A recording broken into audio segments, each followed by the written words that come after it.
Hello everyone and welcome to the QT, episode number 13, Tendrils. This is a very ominous name. Said ominously. Thank you. I can do it, It has a very ominous face at the moment. I can do it worse actually. Tendrils. I actually think without the reverb, because it feels more naturally menacing, whereas that oh. feels artificial. Okay, maybe more like Tendrils. That sounds like the Tendrils chanting their own name. Makes it sound very Invasion of the Body Snatchers. Yeah, I was gonna say it's very like Cthulhu Photogam at that point. Yeah. Oh my god, is that Donald Sutherland I see in the credits? Yeah. So it is good to be back. I'm Sheepdog, this is The Wandering Inn, and yes, if you have seen the QT before, hello, welcome back. If you've never seen it before, this is episode 13. You really should go watch the ones before this one. They're all on YouTube and they're really good. They're all on YouTube. And the website. I was gonna say the website, damn it. Yes, they are also on the website. Yes, that is right. The Wandering Inn now has a website. It has links to all of the past cast members and current cast members. It has links to all of the shows that we've done so far. It will have links to shows as we do them as well. We have a few plans for other things, one of which we're in talks about, and I hope Mark's not here because he may shout at me. We are thinking about making a Patreon section on the website, which will have all of the audio versions of the show. So if you want, you can go log into the website if you're a patron, and whether you're running down the something or other or driving in down the back streets of I don't know, Belgium. The back streets of The back streets like of the Belgium. whole whole country. Yeah, you because know? Belgium's a city. We all know this. You can do that if you're a patron, and it's something we're considering and thinking about. So That's a dope idea. I know a lot of people would probably love that. yeah, we're discussing it. It really depends on the viability and everything, and if we can make it work, and if we can get it set up so that the patrons can log into the website, or vice versa, like just on how to make it work. But yeah, It's so exciting. I know. Aside from that, a little bit of an update. If you are a patron, go to the Patreon and check it out, because I have uploaded a very short, about a minute long blooper from one of the recordings of Alien. I couldn't wait for the show to get out and then for us to release the blooper episode for the patrons. I had to put this one up. To tease you a little bit, it's essentially all of us transitioning from a very serious scene to another very serious scene. We're all in the Zoom, sitting there. The Zoom's just being recorded, as it is. And as I'm like, oh, and so we fade in to this place, and this character and this character are there. Safi fades in perfectly fine. Peachy fades in on one of his stream things, which is just an angry banana sitting in his chair going, Shut the fuck up. and it almost made me wet myself because I was not expecting it, and you can see me go like my eyes bulge, and I'm like, I'm like trying to reset and be like, okay, we can keep doing this as Peachy like quietly fades the banana out, and then we all just break into laughter. I'm like, we're gonna take a break. We're taking a break. We're taking like 5 minutes, and we'll get back into it. That's fantastic.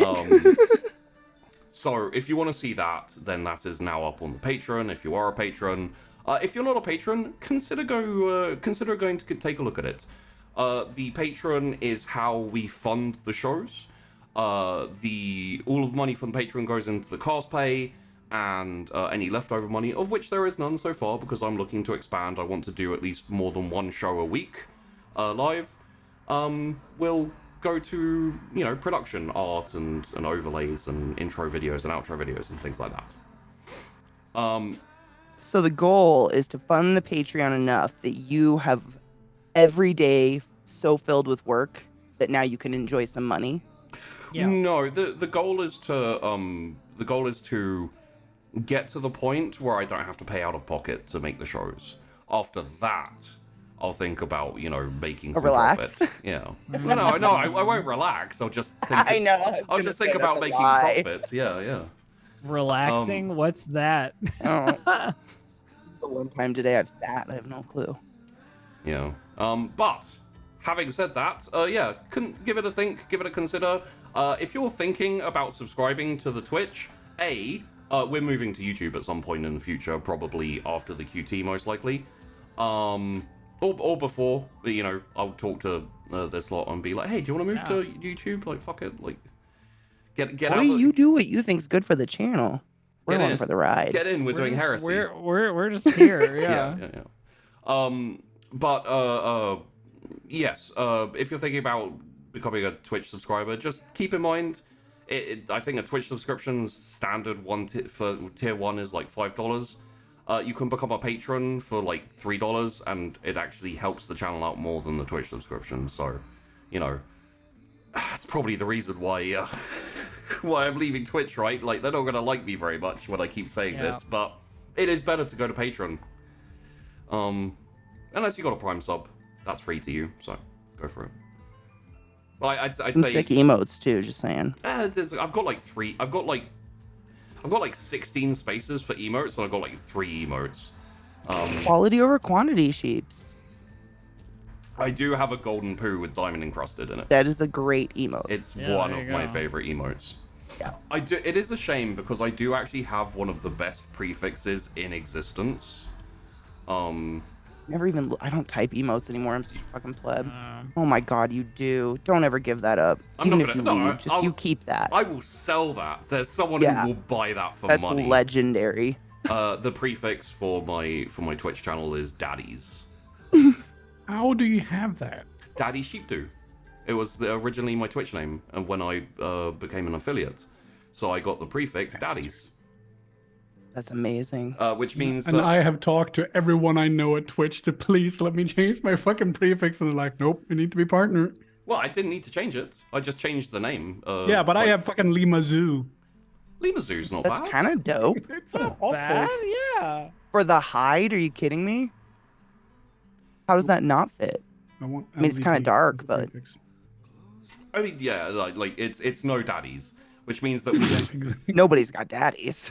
It means that we do have daddy's love, which is the heart. And it's adorable. I use that emote constantly. I'm just saying, they are dope emotes. They are worth your prime. And every time you don't use a prime sub, a puppy dies and Bezos buys another dildo ship. Stop it. I don't know why you don't have a picture of a bum with like a red mark and daddy's home with the... Because I wouldn't be allowed to do that. Yeah. You say that, but... But yeah, what that means now is all of these heavily broken people on Twitch, you can come to me, subscribe to the channel, and you'll finally have Daddy's love. Anyway, moving on. It's like, does anyone watch Simone Giertz, the Swedish like shitty robot designer? She's made a robot that's just a torso on a wall, and you put money in it, and the arm goes out and pats you on the shoulder and says, "I'm proud of you, son." That's the equivalent, but you pay $5 a month here. Hey, it's Will needs that. It's $5 a month here, or like what, a few $100 a month in therapy. You choose. A few is being generous. Oof. Yeah. Anyway. Weird diatribe aside, yes, consider going to the Patreon, consider giving it a look. If you would like to stay updated with all of the things that we do here, there will be new shows. Some will be recorded, some will not. As time goes on, more and more that will be recorded. We'll get little extra bonus stuff, like outtakes and bloopers and stuff. Believe me, when you record, there's a lot of bloopers. I was going to ask you, for your recorded, for the recorded content, will you have a platform that you will be posting it first? YouTube. Like, because you'll have your website, and you'll have YouTube, and you'll have Patreon. It'll be YouTube first? So what will happen once we do move over to YouTube, we will be doing YouTube live streams and videos first, and then the day after I will stream them on Twitch. Maybe not even the day after, maybe when I can. But they will come out on Twitch. It's just Twitch will be an afterthought, much like the last year or so of Twitch's existence. Hashtag attack. I'm spicy today. Okay. He's well slept, guys. It's gonna be a great I am show. well swept. I'm very well swept, apparently. Well swept, yeah, indeed. Well swept.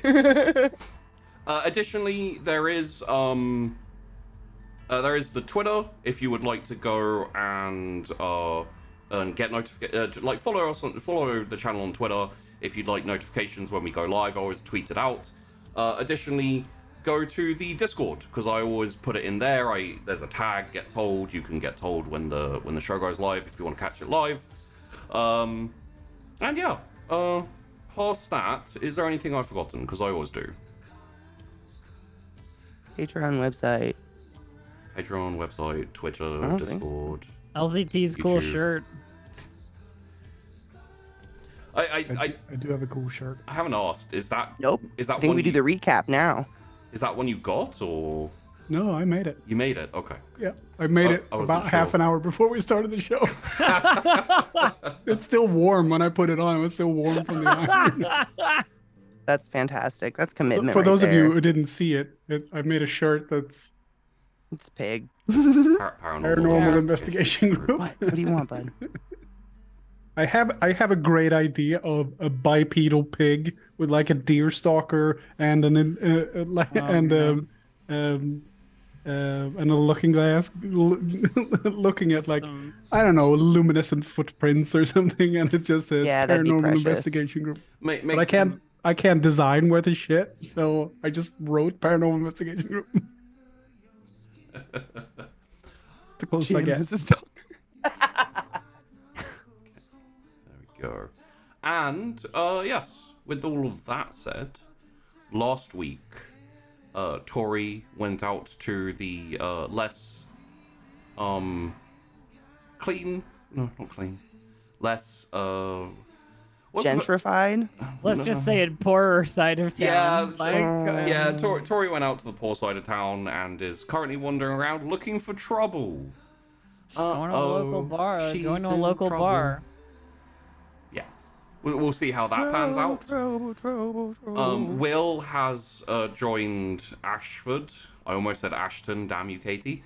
I am so sorry about that. That is just... No. It's good. I still got it in my head. Ashford. Will joined Ashford. They are going to be tracking down the Alps to try and deal with them. They have a bag of lemons and a pocket full of dreams. So we'll see how that goes as well.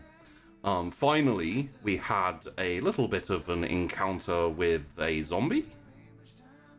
I thought you corrected me and said it's not a zombie. Is that why you're saying it that way? That's Zombie why I question said it mark. that way, yeah. Okay, cool. Yeah. Yep. Yes. We had an encounter. I'm like the way I had it left off is we went to the graveyard, we salted everything except one, and one started rising. Yeah. Its head fell off, and I am standing on its body and holding its head. Yes. And while Cecilia owns Shadow Beast. A Grim turned up. The Grim, yes. A dog wreathed in shadow with lamplight eyes that got a little bit angry when Cecilia was like, "Hey boy, how's it going?" Like anyone would to a good boy. Yeah. Apparently wasn't a good boy. It jumped at her. She basically right hooked it into a fence. It went flying and dented a fence. And then she went over to see if it was okay, because, oh my god, poor puppy. It stood up, lowered its head, and said, "Master." So, that's where we left off. So. And I do believe I let out a piercing screech. Yes. In anger at the leave off. However, for today, we are going to be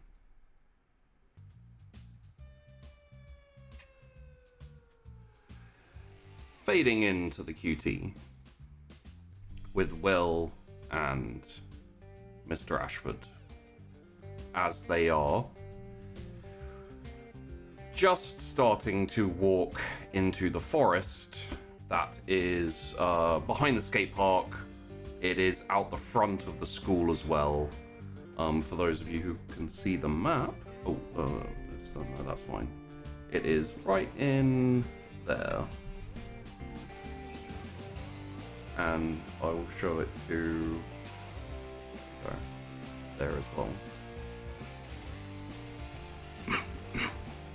So, Will. Oui? You have been, you know what? This is a little bit, as much as it's great for the Ashford, I think we'll go more with the, there we go. So,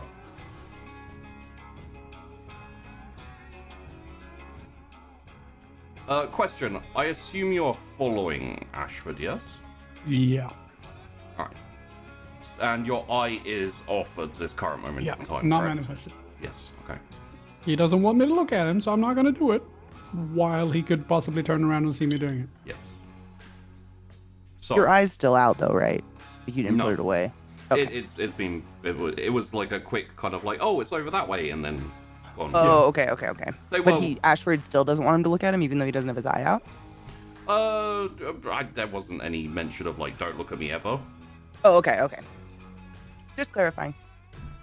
So, we'll rejoin Ashford and Will as Mr. Ashford is sweeping aside some foliage and stepping into the forest. And he says, "Stay quiet from here on out. There's things in this forest aside from Alps." Okay. And he pushes forward. Crouch down melodramatically a little bit. Yeah. And you walk through a little while, maybe like 5 minutes, which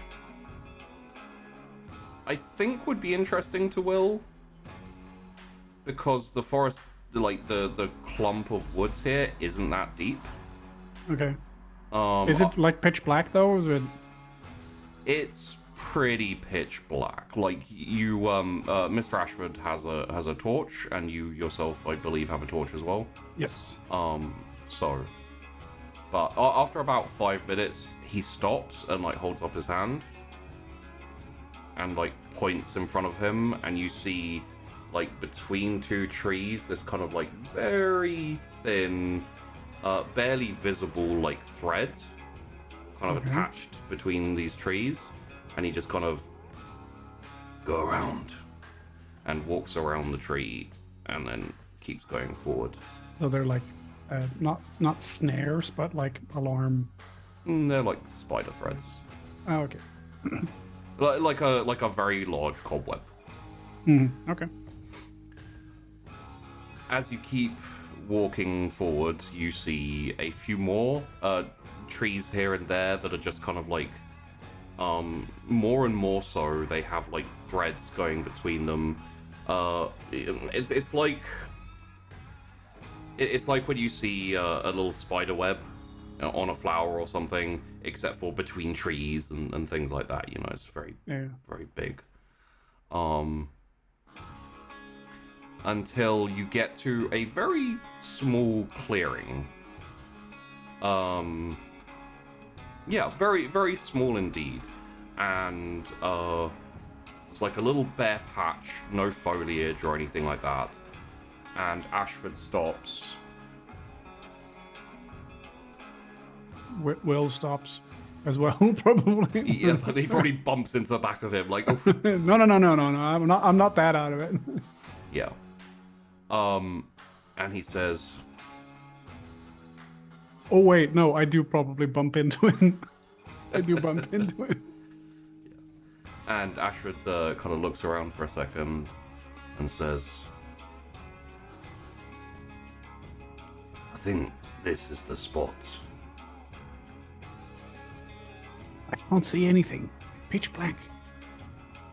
"Well, I'm going to step back, and you can get your eye out and see what you can see, Okay. Okay. And he steps back into the less into the When he does, Will is wearing glasses. That's why he bumped into it. It was pitch black. Oh, okay. You all are ridiculous. We all look ridiculous. I have absolutely no idea what you're talking about. You're saying the sunglasses are ridiculous? No, he wouldn't say that because then he would say he looks ridiculous. Yeah, true. He wouldn't say that. So now he's in a pickle. I mean, I clearly have the best set of sunglasses here. But You say that, but so Will, yes. step forward. Yeah. No, he steps forward and I think the Edward's coming home to visit is still fresh enough in his mind that he can use that twice. I would say so. It's something that has not left his mind, I imagine. So that's what he uses to manifest the fuck out of this thing. And you feel that heat. You feel the slight almost like tenseness around your eye, and you see the shift in your vision. And you immediately see like a reasonable but very thin concentration of that like smoky, ashy flavor in the air. Yeah. Is Ashford, is he like right behind me? Yes. Okay. Can I see the string stuff? Can I see it clearer now, or is it the webs? Yeah. Yeah, there are a few bits here and there. But like, is it easier for me to see them with the eye, or is it? It is easier for you to see them with the eye. Okay, so but by that, we'll assume like, oh, they're supernatural in some way. Yeah, not only do you see them with the eye, but there is an aura on them. Oh, okay. Is it a nice, happy, sparkly aura, or is it a? It is kind of the best way to describe it would be red. Not really like molten red or vibrant red, but kind of like a dark, like burgundy or like almost moving into purple. Okay. And it's very thin and very faint, so most likely the remnants. So Will kind of looks down at his feet to see if there are any spider webs or anything where he's been walking, to make sure he didn't trip anything. Like, because we see the ones up in the trees. Yeah. He just wants to make sure that there weren't any like ground level that he tripped over or that doesn't seem to have been any on you. Okay, then he directs his evil devil's eye towards the cluster of. There are you know what? Let's go for one of those things we never do. Let's go for a roll. Oh my god! So early in the game. So early in the game. Sheepy super wants us to roll bad. One day. I'm not gonna say I haven't rolled bad yet, but I haven't rolled bad yet. Well, there's been a couple of bad rolls, but it hasn't been super important so far. Let's roll and investigate, please. And this will be vision-based, so you can use quite a few of your eye. Yeah. Just, I assume supernatural tracking works for this, because that's very much what we're doing. Oh, yeah. Okay, strong vision, supernatural tracking, insight probably as well. Well, what I'll say as well is, with your eye, you will succeed this. We are seeing how well you succeed this. Okay, that's fair. I mean, it's part of your eye. Like, you can track supernatural things. Spatially aware. Yes. High focus, maybe. I would say yes, that would work. That's 5. The only weakness I can imagine is overt, but it's not a weakness at this point because in this Ashford instance, is it's not well aware of it. Okay, so I would say possibly hyper-focused, just purely because you're looking at a broad thing and not a little specific tunnel thing. vision. So I think you could probably invoke hyperfocus there. Yeah. Okay. So 5 and 1. Yeah. Investigate. Mild success. Mild success. I rolled a 1 and a 4. That's really bad for me. Well, I mean, you still got a 9. Yeah. But that's because I added 4. Otherwise, I would have been fine. Yeah. So yes. You look around, and you see a concentration of this kind of smoky aura, thin but concentrated, around the open area patch that you're standing in. You also see trails leading out into different parts of the forest from this center. So this is where they sleep, and then they go out and do their mischief somewhere else. Possibly. And I relay this information in a hushed voice. I was gonna say, from behind you, you hear, "So, what do you see?" Like, kind of a little bit muffled and, further away. Yeah. It kind of does like it a little bit. Man, I realize it doesn't work, so because I know Will knows Ashford doesn't like him looking at him, so he doesn't want to turn around and go, "Well, actually, oh my God, you're a hyena," or whatever. Yeah. But so he kind of turns a little bit, but keeping his looking straight ahead, but kind of talking over his shoulder. And you can see that as you turn your head, there are a few trails that head in that direction too. Oh, okay. So it kind of I looks mean, like Will describes the situation basically. You think this is where they sleep? Well, certainly seems like a hub, or central point of some kind. Such. I think they come here to meet before they go to sleep, and the trails are where they go to lay down. So this is the common room, and the dormitories are somewhere else, eh? So,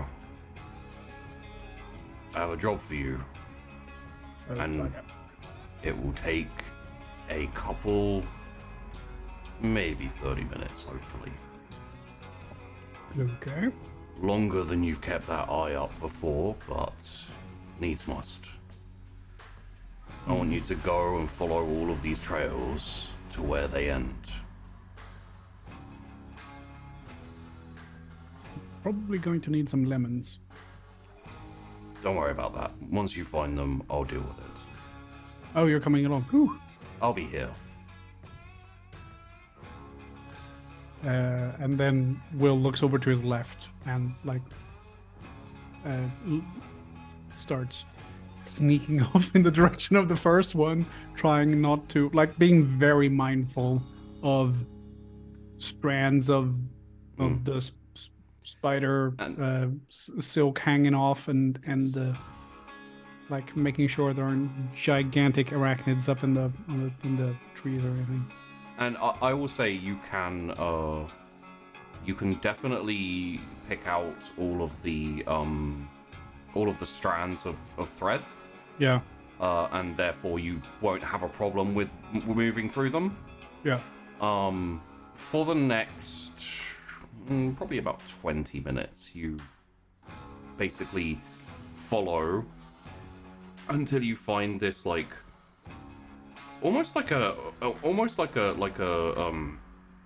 cave entrance in the ground. It kind of okay. It's fairly it's sloped, but it's not like just a hole.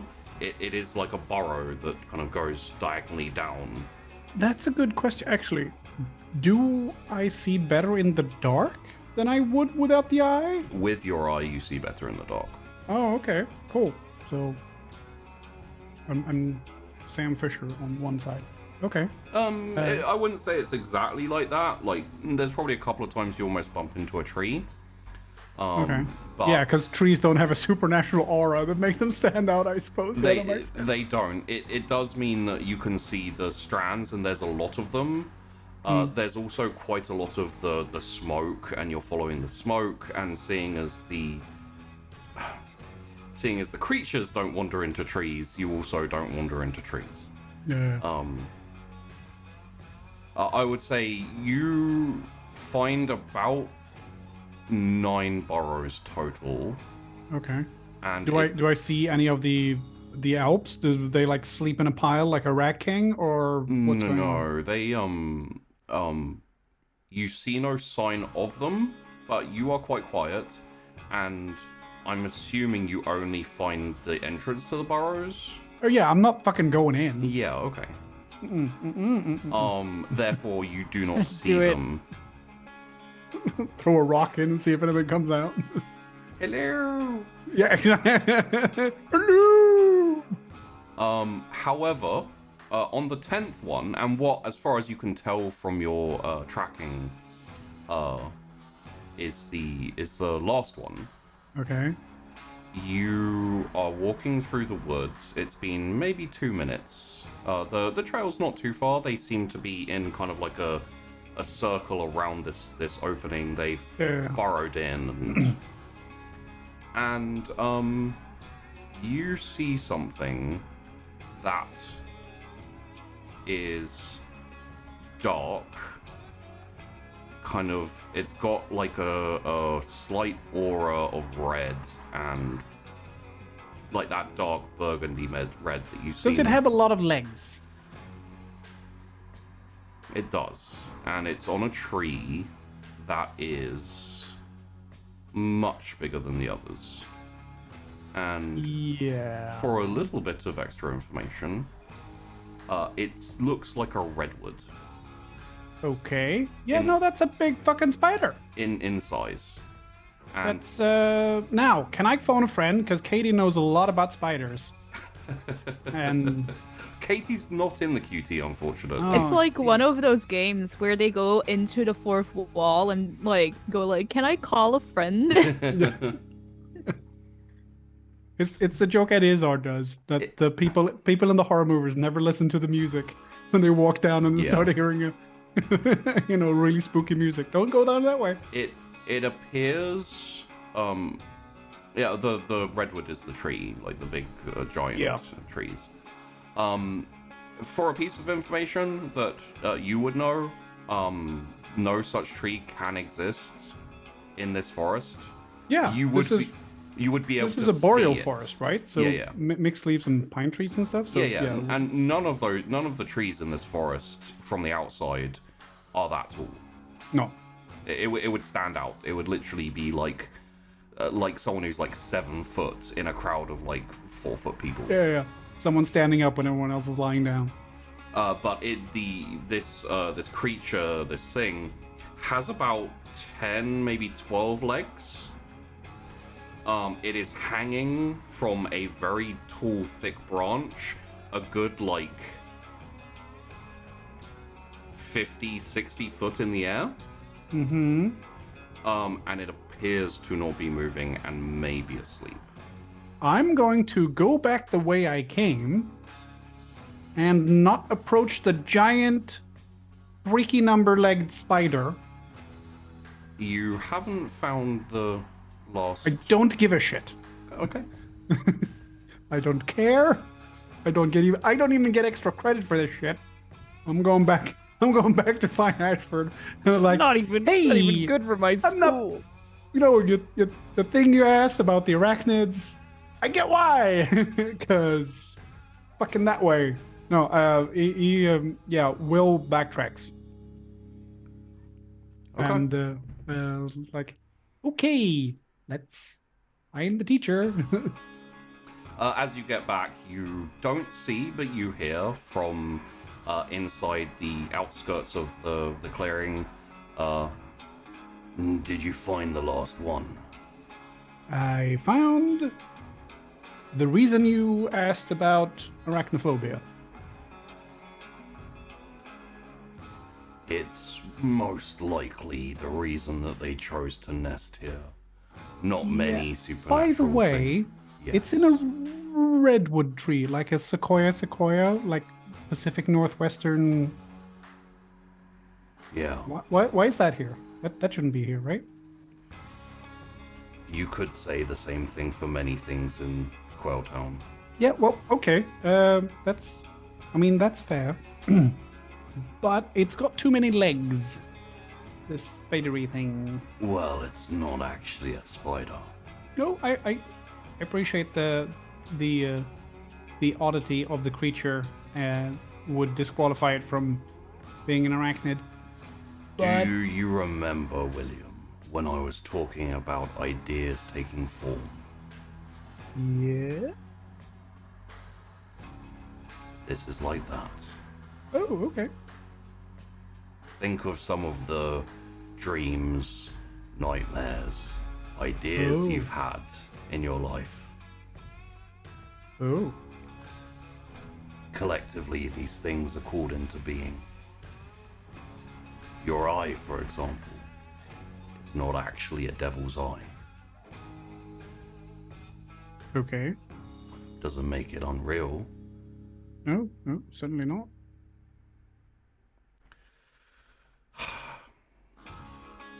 Nine out of 10. If you made it most of the way, I should be able to find it. Yeah, yes, because I didn't want to, keep going that way. Alright. I'm going to need you to keep an eye out for that tree dweller.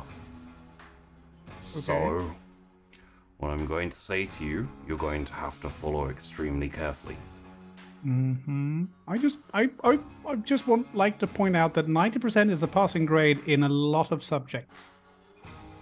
Let's see if we can get 100. Okay. Alright. His voice is gone and just goes, okay. I am going to come out now.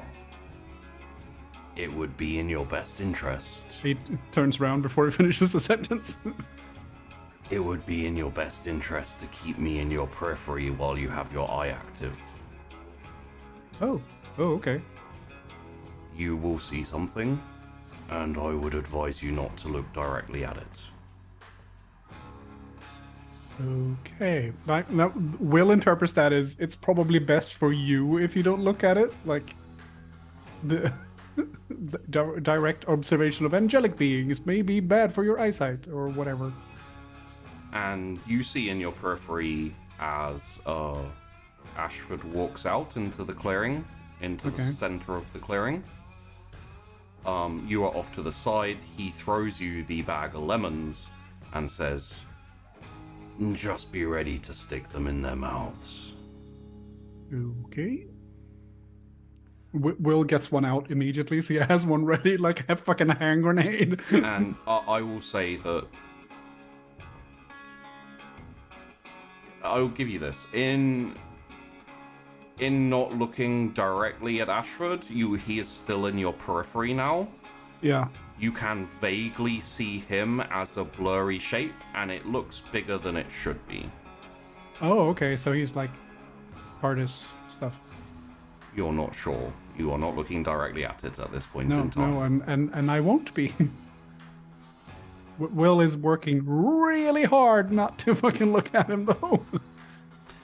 And you see him, like, crouch down, this, like, hunched figure, again, bigger than it should be. It's blurry, it's dark, you're not entirely sure what it exactly is looking at, but you do hear him say, "Bind." And you hear and see the clank of chains. As you are close to a couple of the paths, a couple of chains slither past you like snakes on the ground, following those paths. Oh my god. And you hear the clank of chains moving off into the forest. Probably takes a minute, maybe 2 minutes. And then the clinking stops. And then you hear the rush, the jangle of metal as they all come contracting backwards and slam into the ground. 10 Alps wrapped up in the edges of them at the edge Will of the... immediately just starts jamming fucking lemons in them. Like, I think the shock of seeing them get pulled in is immediate and very short-lived, and then he goes, "Wait, I have a fucking job to do. Lemons, lemons, lemons, lemons, lemons, lemons." And when they are pulled back in and slammed on the ground, you hear like just kind of, you know, growling and screaming and struggling, and you basically like run over to one and shove a lemon in its mouth, and it's got a few little nasty like spiky teeth that essentially just get jammed in with the lemon, and it kind of muffles the screaming and the... You also... This'll work as a ball gag. Lemon, lemon, lemon. You also feel like a slight fuzziness in your head, and slight kind of like... There's a resonation with the screams that make you feel a little bit tired, make you feel a little bit kind of out of it. But that makes sense. With the situation as it is currently... I think the adrenaline is pretty fucking high. Yeah, the adrenaline, and also it's not a concentrated effort, it's like a passive thing. So they're not like... So they're not what do they look like aura-wise? Do they have the red stuff, or was the red stuff the spider? The red stuff was the spider. So what's their aura look like? Their aura is like black flame with a white center. And there's this like kind of ashy, that ashy eminence is coming off them. Oh, I see. Like a really, really dirty fire. Yeah. Oh, okay. Yeah, no, fucking lemons, man. Lemons. I won't require a roll for this because, honestly, they've been subdued enough already by the chains. Yeah, I was gonna say it. But they're pretty wrapped up. What I will ask you is, do you peek or look?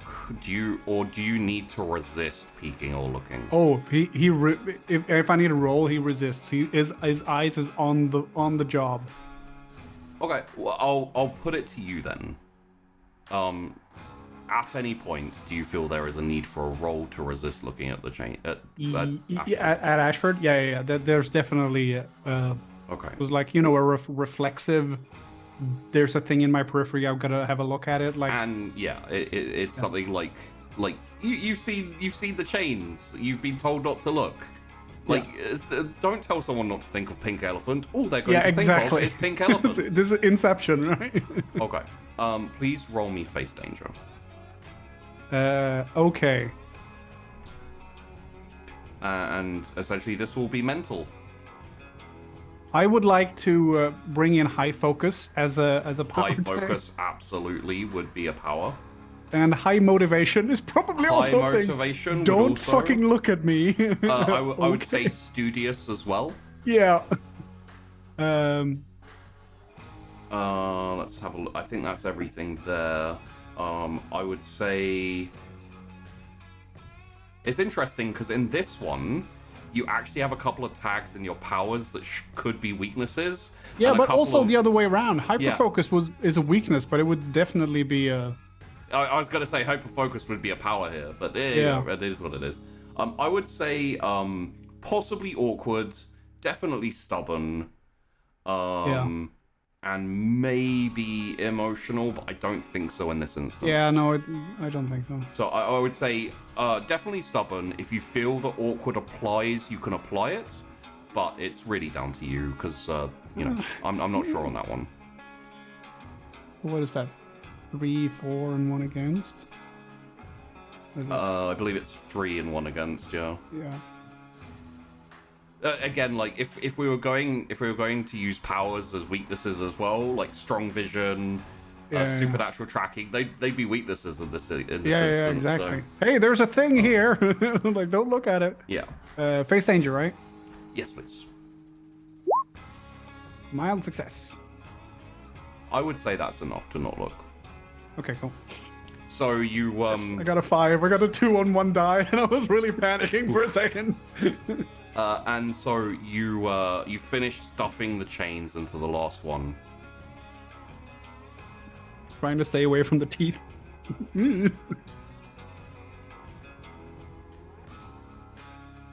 And then he takes a step back with the bag of lemons, going, Yeah. Okay, I think I got them. And then he just reaches out his foot and pushes a lemon a little bit further into his mouth, like, yep, no, I think I got them all. And you hear Ashford go, all right. And the chains start to jangle again and push back into the forest. And all of these creatures kind of like muffled and like dragging this aura with them disappear into the forest. You may now return to your graves. And there is a pause as you just hear the tinkle of chains disappearing, like moving past you. Yeah. And then they slowly come back.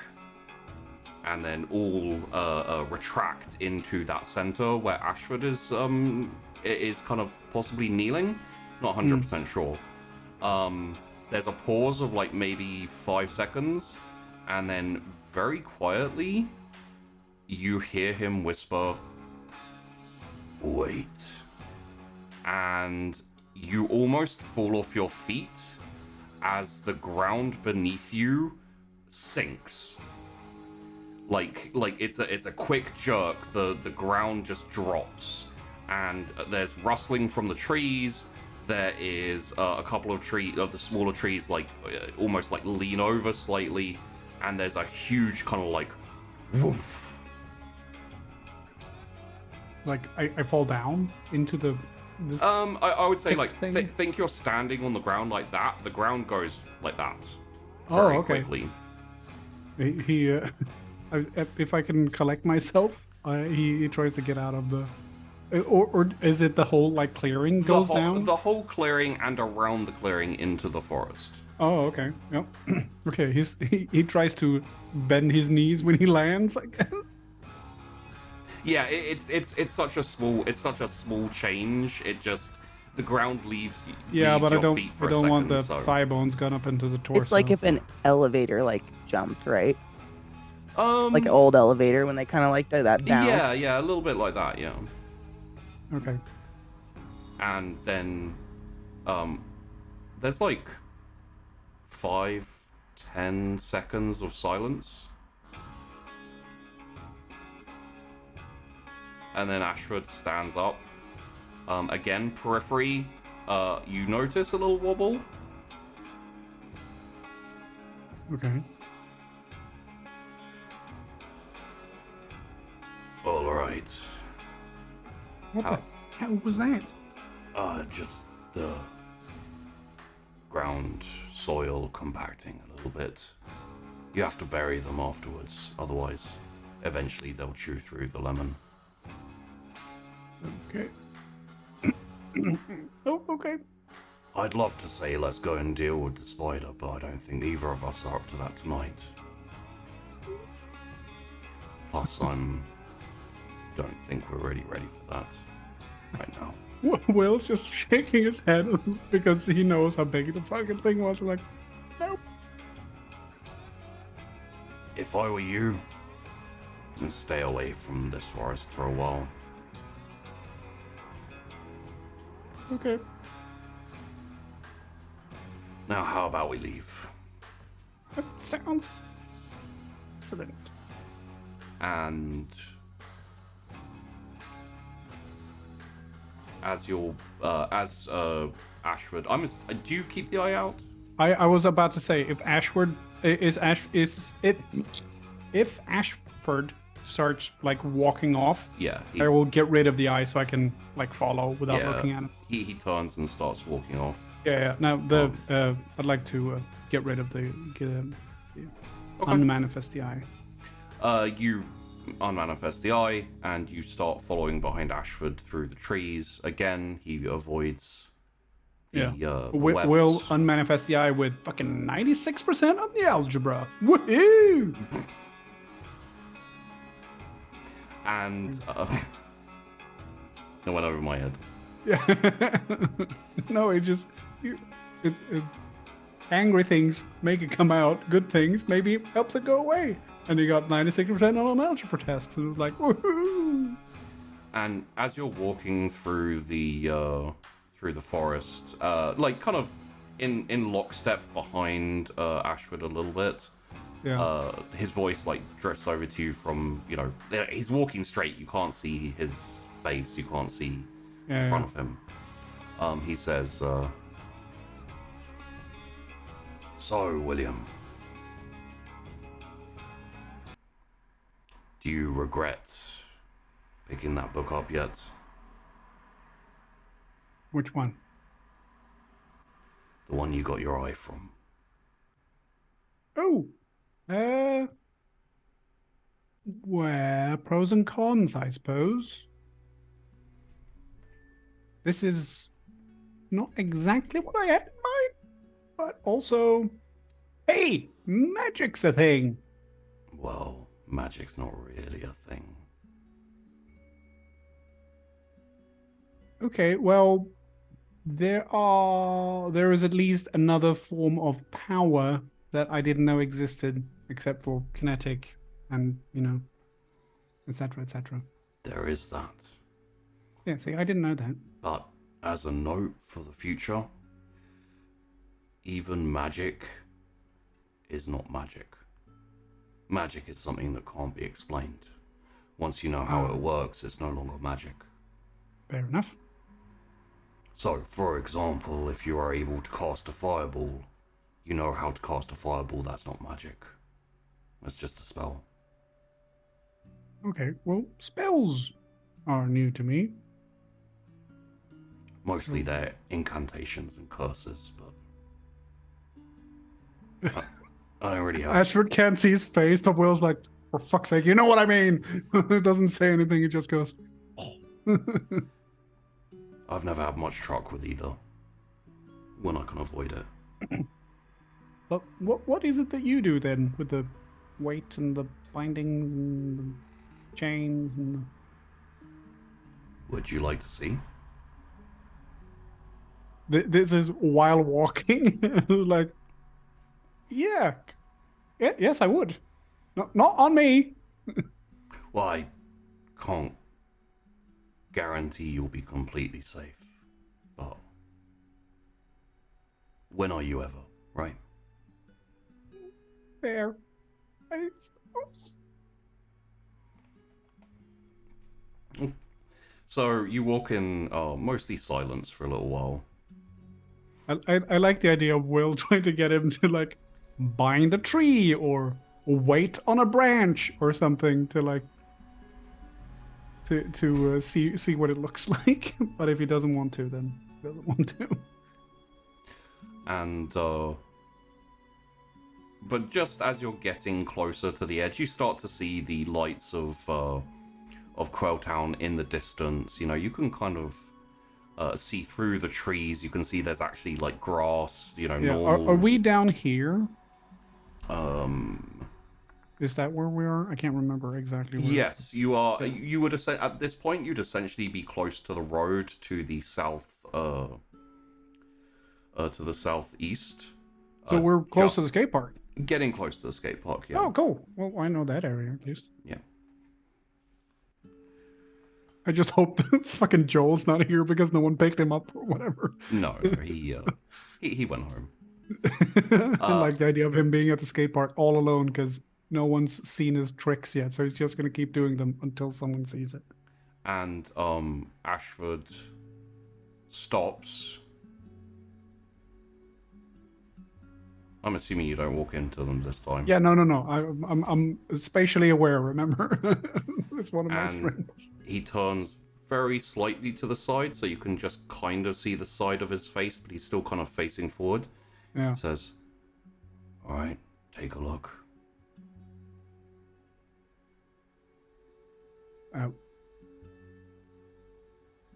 I won't. Was that... What is he looking at? What does he want me to look at? Him. Him? He asked if you wanted to see. Yeah. Oh, I thought he like, would you want to see how I do the incantations and the spells and stuff? Is how Will interpreted. Okay, and Will kind of leans over a little bit and tries to get the eye out a little bit. Okay. You manifest the eye. It rises to the surface, the scales, and the... Yeah. And you see what you saw before, the kind of like Ashford being bigger, is not actually him being bigger. He is still himself. He is as big as he has always been. He does, however, have a passenger. Oh. Floating just above him with its like bony arm wrapped around his neck is, from the side, the best you can see, maybe a skeleton of some kind. Okay. That is wreathed in kind of this dark black flowing like robe. I have a question. Yes. It doesn't look like two guys in a trench coat, right? No. It's like something is sitting on top of him, and Something is like essentially, say he's standing like this. It has its arm around his neck and onto his shoulder. Its head is just above his, and it's kind of semi-floating, semi like piggybacking on his back. It is covered and wrapped in chains. Will looks a little bit and goes, says, "So which one's you?" I'm me. Yeah, And just as a sidebar, it is currently looking in the direction he's facing, so you can only see like kind of the side. Of but I can see there's two entities. Yes. Yeah. So he just goes, "So are you on top or on the bottom?"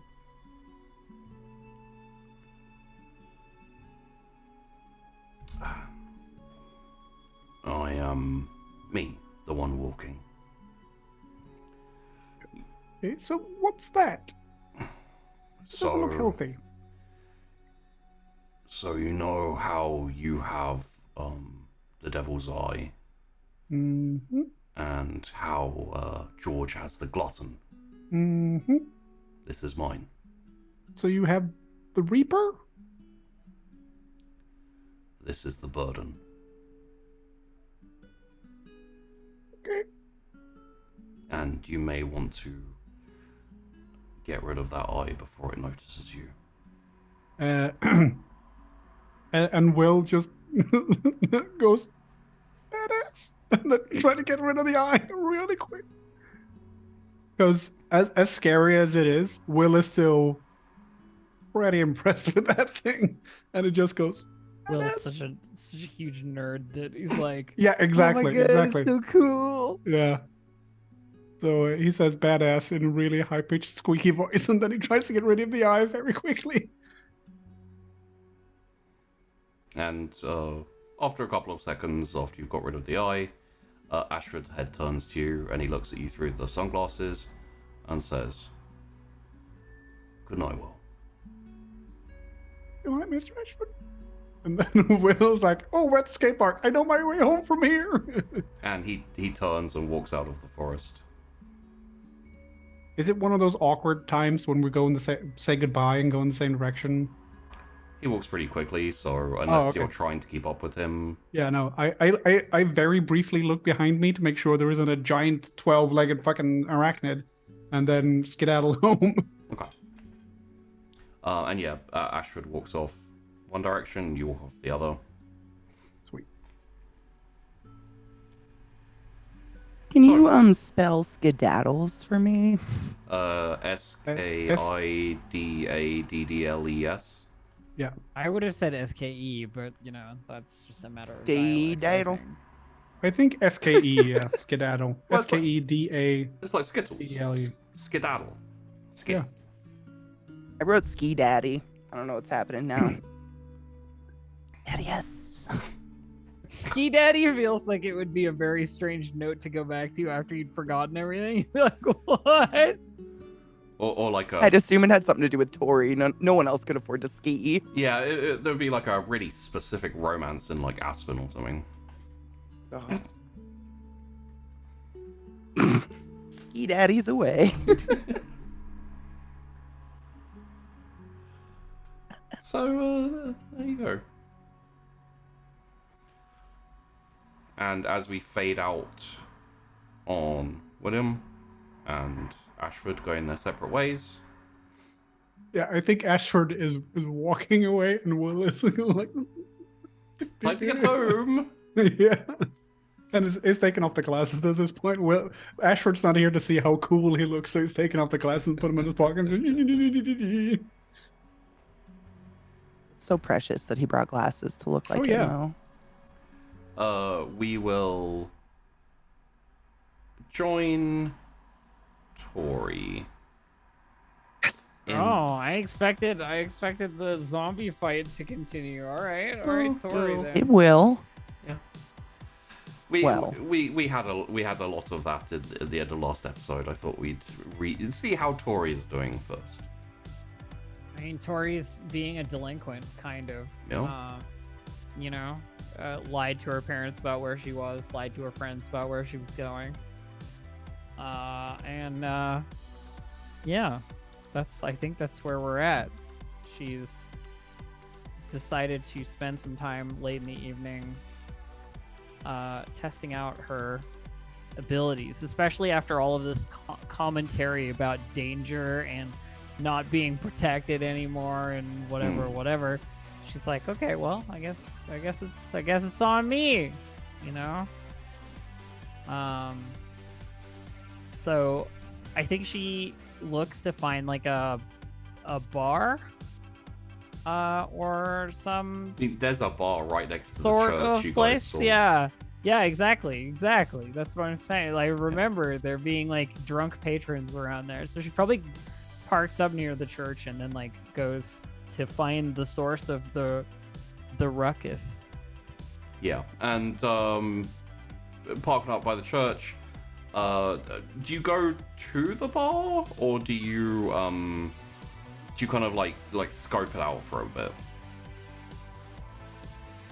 I mean, I think she just goes there.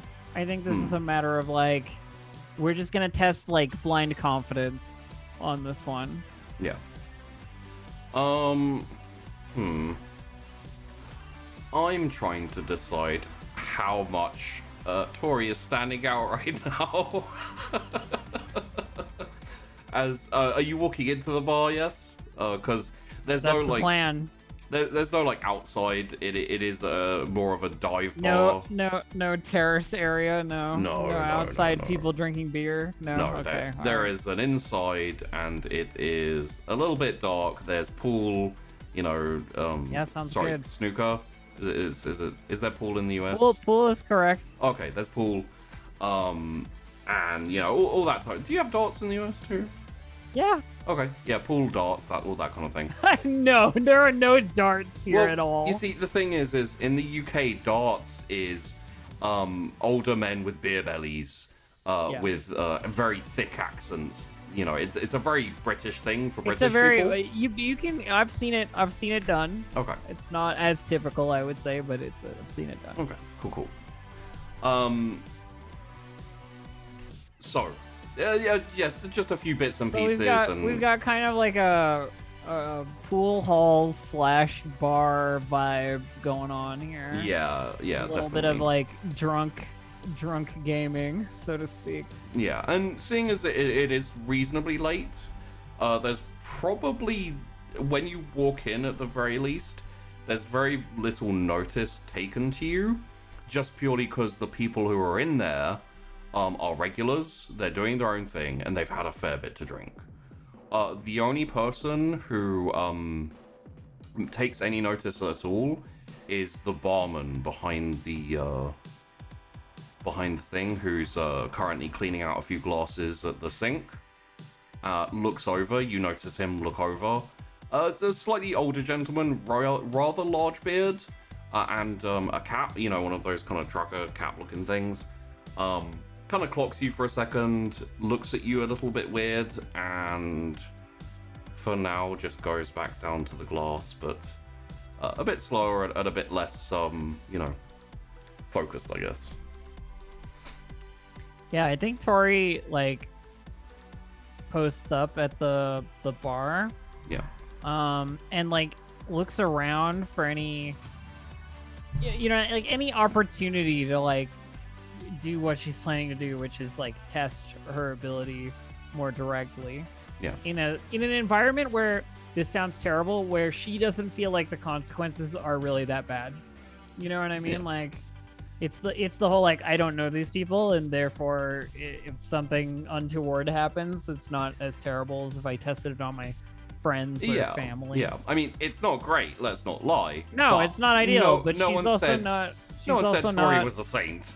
Yeah, she's also not a saint. Yeah, exactly. Yeah, she's a teenage girl, like, I would say after you post up at the bar and probably sitting on a stool, or you just yeah.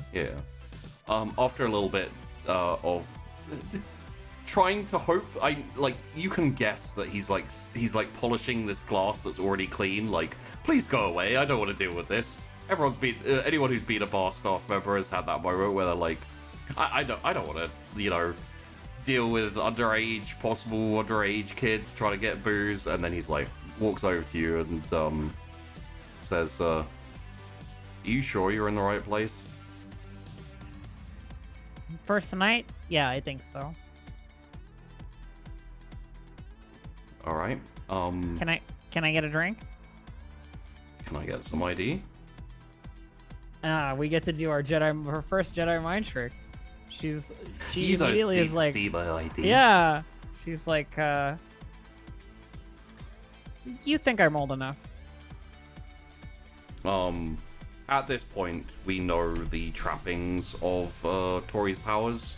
The slight, salty, fresh breeze, the sea air breeze, the ringing of like that luminescent green, sea green in the eyes, and the layering of power into the words.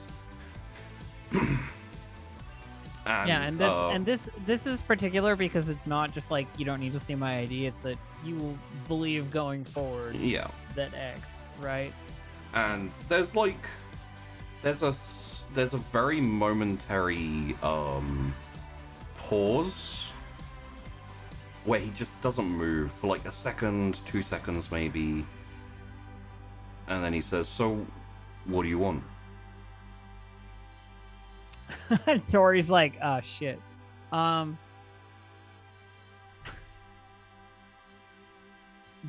mean, and honestly, this falls more on me as a person who doesn't drink a whole lot of alcohol. We can just go like bottle of beer or something. Move here? Yeah, just get some beer. Yeah. You could just go like, oh, just a beer. I'm not sure what the standard would be here. Yeah. Bottle of beer, one of those like dark brown glass things. And so he walks over and grabs one and knocks off the cap and plonks it down. She takes it and says like, so is everybody here like a regular? Are they here a lot?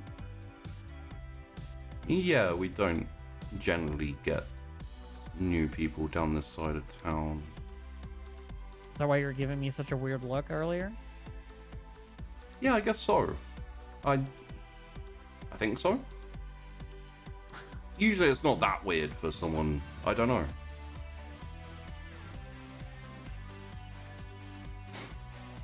Oh, that will be appropriate amount of money for this time and 90s beer price. Yeah, that'll be a 90s beer price, please. She goes again, and again there's this flex of power, like, you're not gonna make me pay. Like a pause.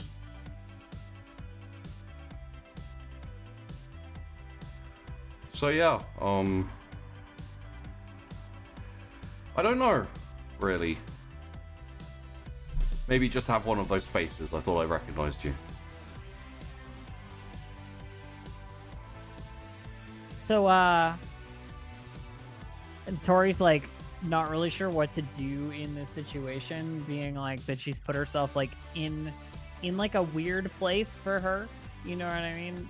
She's trying to think of like what she could do here that would be like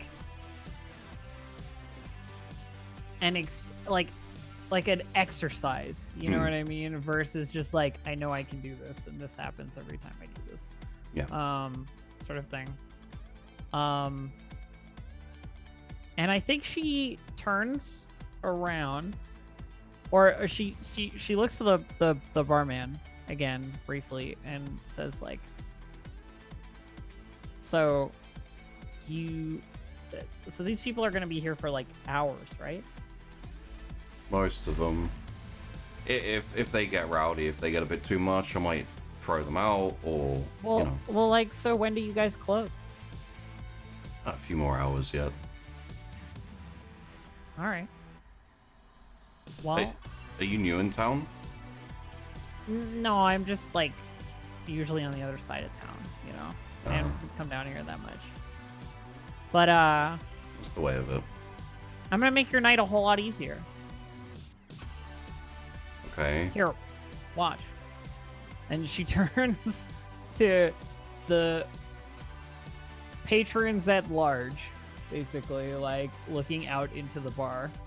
And she says, or she clears her throat. She stands up on the stool that she's on so that she has like everybody's attention, and she like yells something out. You know, like, everyone, if you could listen to me just for a second, that'd be great. All of you go home. And as you channel that power, as you feel that power rising, you infuse the words with more force and with more power, essentially. You direct it out to the entire room, to the entire bar, to everyone playing pool, to everyone doing everything. And when you do, a small little echo, sing-song echo, not your voice, but like a kind of a little light, high-pitched sing-song echo, kind of like envelops your words as you speak them. And everyone in the same moment freezes. For 1 second, 2 seconds, and then in unison, stand up, straighten up, and just walk out of the bar, including the barman. Okay, see, this is interesting because the implication was away from the barman, but I assume because he's heard, then Because he's heard. Okay. And they all walk out, down the street, off home. Tori looks around, like there's a little bit of like, oh shit, that actually worked. Like I like she was expecting to embarrass herself, if you know what I mean. And then she turns around to like talk to the barman, and he's gone as well. He's left. She goes, shit.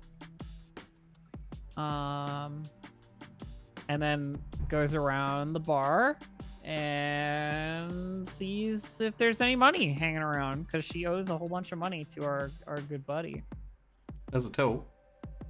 I mean, yeah, open it up. Bit under $1,000. Not worth it. Close it back up. She's not gonna steal unless there's a reasonable payout, if you know what I mean. She's not poor, but like badly off generally. So, but so she's standing in this like empty bar, and there's a moment where I think she can't decide exactly what she's gonna do here. So she takes a drink from the beer she's been given. Yeah. And it tastes horrible. Obviously, she's not a fan. And she like puts it back down on the counter. Makes one of those faces like, yeah, like, no, not that. And then she heads out, you know. I'm gonna add a small temptation, cause on behind the bar, which she has been behind already, there is a mirror You know, one of those kind of like bar mirrors with a whole load of shelves and a whole load of spirits. Things that I would imagine Tori has had at some point. You know, you got your vodka, you got your tequila, things like that, Baileys and etc. Sheepy, are you trying to say I should get Tori drunk in an empty bar? I'm not saying that. Because that sounds awesome. Let's do it. I am not saying that. All I'm saying is I find it extremely likely that given the situation, Tori might go, "Ooh, a bottle of Baileys? I could, you know, take that to my friends and get drunk with them sometime." Yeah, maybe. You do not have to, but I wanted to throw that. I'm just not temptation sure in the if way. she's like. I'm not sure if she's like. It's one of those things where it's like, how deep am I that I would just like be like, okay, well, I've already cleared this bar out. I might as well also commit some petty crime. Would you like to roll for him? Yeah, why not? Okay. Interestingly, I already know which one you're going to roll for. Okay. It's going to be face danger. Face danger. All right. And we are rolling essentially, I would say this is mostly mental and resistance of temptation.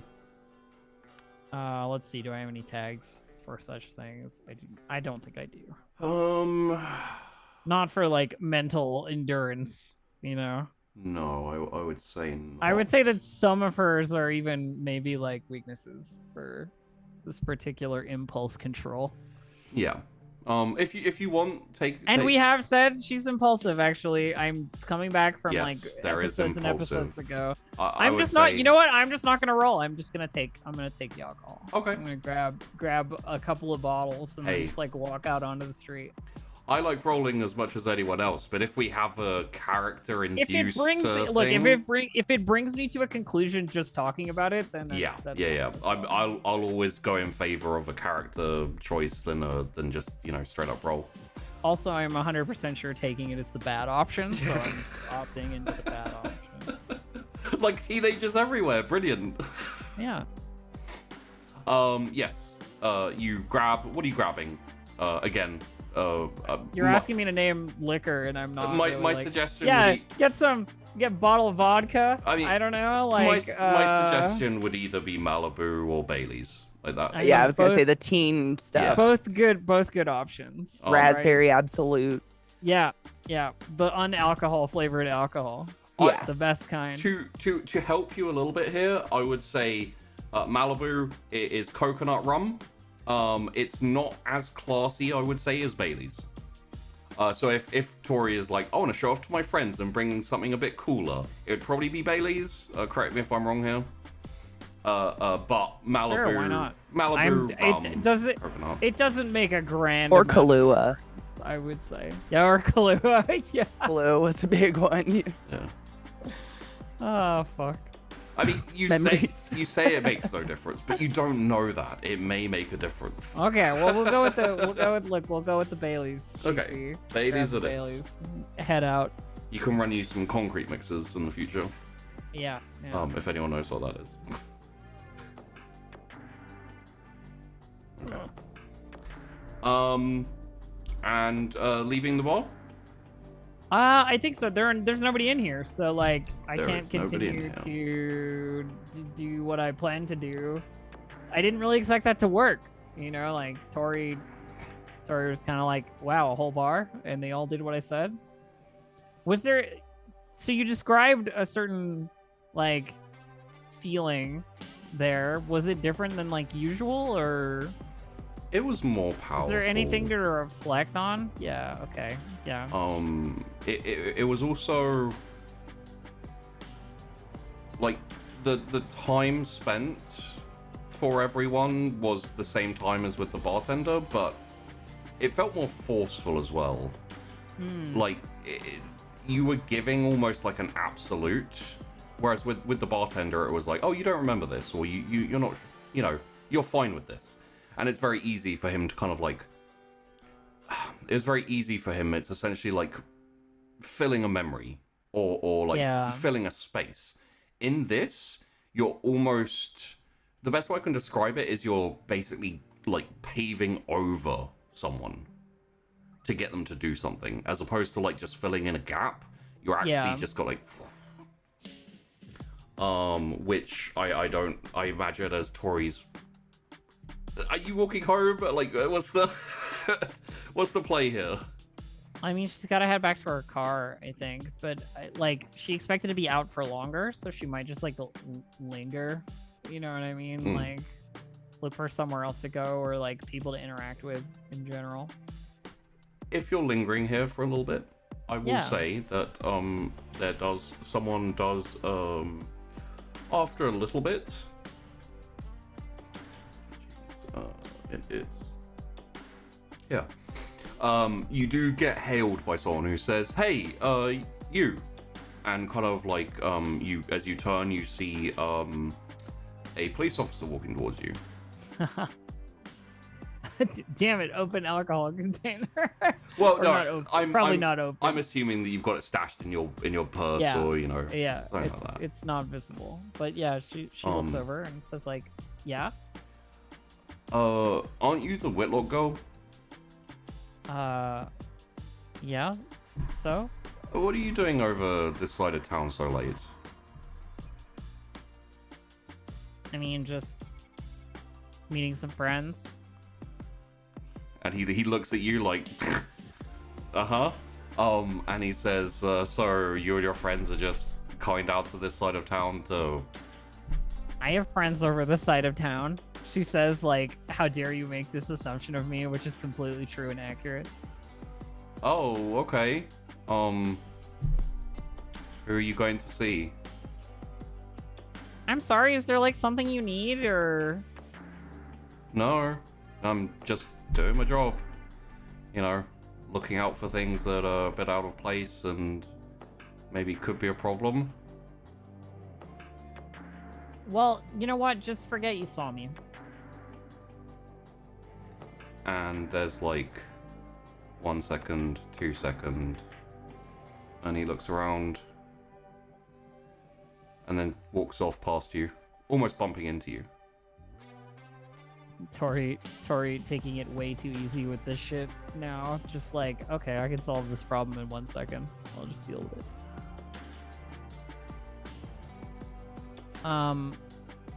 Yeah, I think she lingers for a bit. If people come like by the bar who weren't there at the time, you know, or whatever, she's just like, yeah, they went home. I don't know. Yeah. You know? And as you linger a little while, I would say maybe 5-10 minutes after that, you hear someone hail you. Okay. And so he says, "Hey, you," and he like trots up to you, same policeman. Yeah. And he says, "Do you live around here?" Not really close. No. Why? It's just a bit late. You should probably head home. Yeah, I was just on my way. All right. Well, have a nice night and don't hang around too long. Drunk people all over the place tonight. And then he like walks past you and walks off. Yeah, and I think she's like, okay, well, I guess that's gonna be how it is. Let's go. And then heads back to her car and like heads home. Okay. Couple of good tests. Full bar full of people all did what she wanted. Policeman actually forgot her and then clearly doesn't know who she is the next time that she's seen. I mean, these are the kinds of things she wanted to check. Yeah. The real question is, in the next couple of days, do any of them come back to the bar, or does go home mean stay home? You know what I mean? Like, that's people in chat were saying, like, do they go to their childhood home? Like, what if it's not there anymore? No, they I will say, like, obviously we're not at that point yet, but if you inquire over the next couple of days, because I don't think you're going to come back for a scene here in the next few days, you will find out that the people just went home and they didn't know why. Okay. And then that was the idea. They just resume their everyday life. Good. Exactly. Perfect. Can I ask a question? Yes. So depending on how, and you might just say I'm not allowed to know this, but depending on like how far Tori goes with her power, and I get maybe this is a question for Alf actually. like, you know, the bulldozing versus just filling in the gaps of the swim team, does she feel tired? Like, does she feel sapped in any way, shape, or form? Nothing. Cool. Tori. Does she feel any different? Like, Tori is like a wellspring of power. Yeah. Is it like? Does it feel good? Yeah. Sheepy? Like, is it like a hell yes, I've exerted my will on people like vibe? Yeah. What's from using the actual power, no. However, from personality and from her own satisfaction, I leave that to you. I would say Fair enough. My guess would be yes, especially seeing as how she used it afterwards. What I would also say, and this will be down to you, Elf, as to whether it's something Tori picks up or not. I think Syrinx may have noticed it. When you met the officer the first time, he knew who you were. Yeah, because I said, forget you saw me, which could be like at any point in my history, right? Like, and therefore you don't know who I am. Yeah. Which means very possibly he has no idea who you are at all now. I mean, great. Yep. I almost wondered when I think it was the bartender said he thought you maybe looked familiar. I almost wanted to ask how much you look like your mom. Does she have some dirty secret life? She's going slumming it. drinking late. Yeah, I'm saying. I mean, her dad is the surgeon in town in the local hospital. The Whitlocks are known, therefore their kids are known, and it's quite a small town. You know, like the police officers tend to know people just around and about. You know, I mean, as a sidebar, I didn't get to say his name, but that was Officer Michaels, which was the one who turned up at George's house. Oh, same guy. Okay. Same guy. You nosy bitch. Yeah. Yeah, I think Tori goes home with a sense of satisfied testing environment, because it's one of those things where it's like the bar was empty. I could have taken $1,000. I didn't. Yeah, I'm a good person. Yeah. Like, making 25K should be easy. I'll just tell a policeman to rob a bank for me. Yeah. You know? Like, no problem. Easy. Tell the bank teller to give it all to you. I mean, yeah, but then you're there, right? So it's the whole, like, then you've got to worry about the video and whatever. You'd spend your life telling people you weren't there when you were. It'd be excessive. Yeah. So, but you can get out of pretty much any trouble that involves just a regular person, right? Because you can just be like, "Nah, it wasn't me," and then it's like, that's it. Oh, sorry. I had a, you know, the song. They caught her in the Yeah. I was just like, what would happen if Tori became a pop star and sung something like that, like, or if the lyrics to her song was "Forget Me" and then everyone just forgot her. You have to be careful about your lyrics. So careful. So, God, that'd be excessive. Wouldn't even be fun. She'd be a silent monk. Yeah, what happens if she keeps growing in power, where her words become reality, and then she sings like "I'm a genie in a bottle"? What happens then? Like, no. She sings something like "I have no voice." That would actually be a paradox. Yeah. Yeah, because if she world implodes. Yeah. Thanks, Tori. Oof. All right. Yes. So, we are going to fade Tori walking home.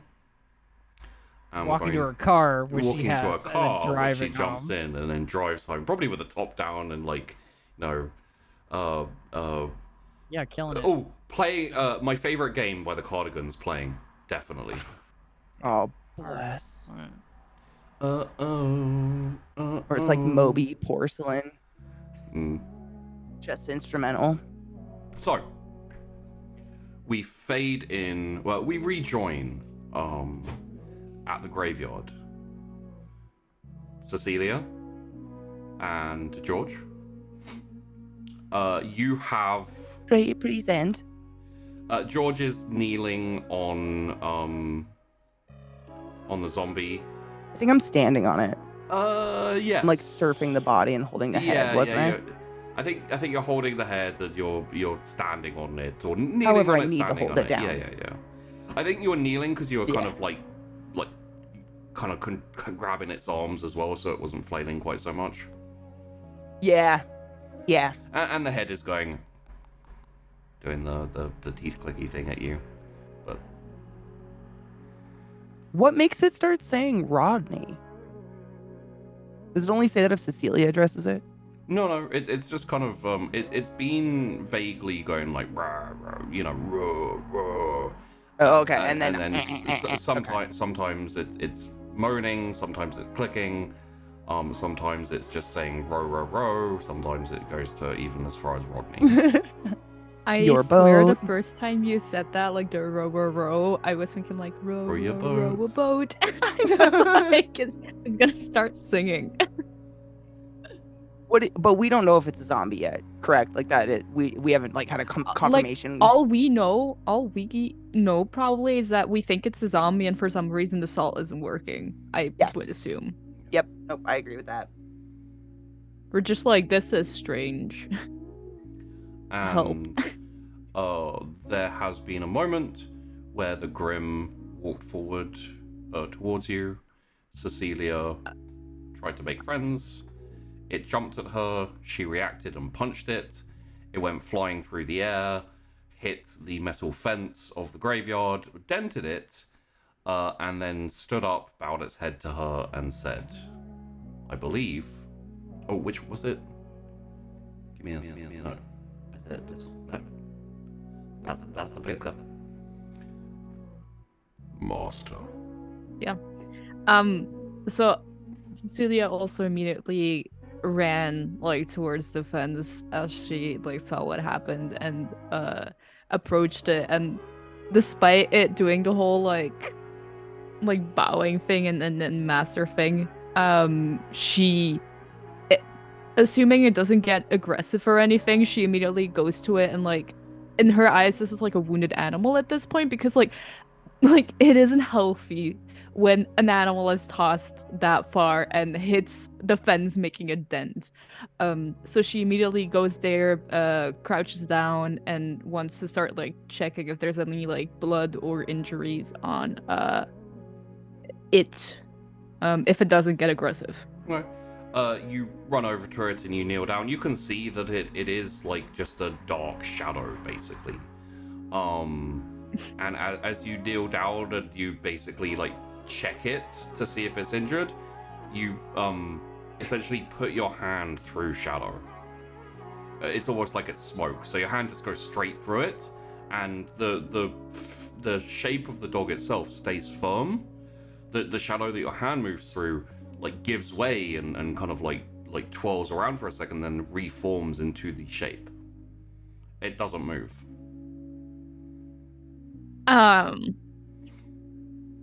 I think the first time she tries to touch it, the like notices that it's just like shadow and it seems fine. She like kind of mutters like, all right, you're not an actual dog. Can you like understand me when I'm talking to you? Yes. Holy shit.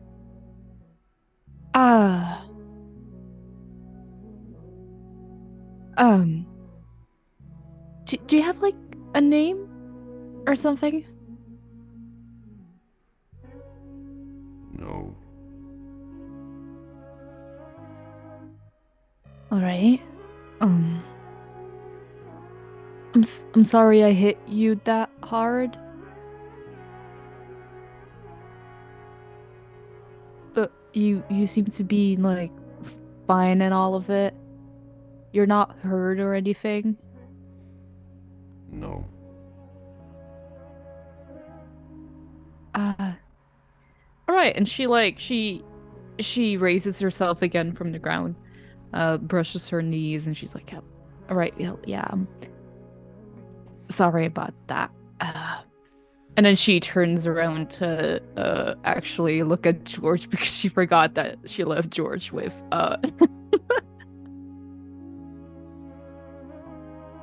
And she'll start walking back over to George and just say like, yeah, so I don't know what happened back there. Yeah, I don't know. I don't look. I am against hurting animals. To that? As a sidebar, George, the dog has followed. Cecilia doesn't know this, but the dog has followed her and is like standing right behind her to her side. And okay, just kidding. I say nothing. It's essentially staring at you with the lamplight eyes. Is it illuminating for George? No. It's just the very white kind of like. Okay. I love the idea of the dog actually sucking up light instead. Flashlight dog. It's yeah. So as I said, I'm like against hurting animals, but it's like it doesn't like I don't know, something weird. I don't know. So how are we gonna deal with this zombie that you're still holding? Hungry. Is that the head or the dog? That is the dog. Which I don't understand, right? Which you don't understand. So it sounds like a kind of like to you, Cecilia. It comes literally from like below you to your right a little bit. Oh. I'll just Is it good? Dog. So go eat then. The dog steps forward towards George. Don't eat George, please. Stops. And then the head kind of like turns around, looks up at you. At me? At Cecilia.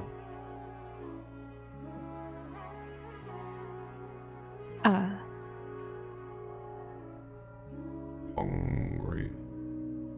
Yes, and I'm gonna offer the head of the zombie to it. As you do, it turns back around and like its mouth opens up, and then from the head, this kind of like white blue, kind of almost like smoke, except for a bit more solid, like drains out of the head into its mouth. And then the mouth clamps closed. And when it does, the head has stopped clicking or talking or anything. Is the body doing anything? The body's still thrashing around a little bit. Oh. Sick. Less so, but... I'll probably, like, just because I would assume George thinks it's going to start sucking whatever that's happening out of her. She's going to, like, toss the head and pin the body down, use the rest of her to pin it down and be like, you still hungry, buddy? And the head turns back around to you, Cecilia. Hungry. Oh, okay. I thought you meant the head of the zombie. Sorry. The head of the Grim turns around to you, like, essentially seeking approval. Right. Go eat. There. And she points down to, like, the thrashing body. And the head turns back around. The Grim walks forward. And as George is, like, kneeling on it and trying to hold it down, the mouth of the Grim, like darts down and just, like, rips into the chest, rips it out, like, kind of, just the top part of it, the top part of the chest, and then, again, opens its mouth, and you can hear, actually, this time, like, a very, very light, faint scream as this essence comes out of this thing and into its mouth. That's not disturbing at all to have like a very faint, high-pitched scream coming out. Well, it's a little bit echoey. It's kind of yeah.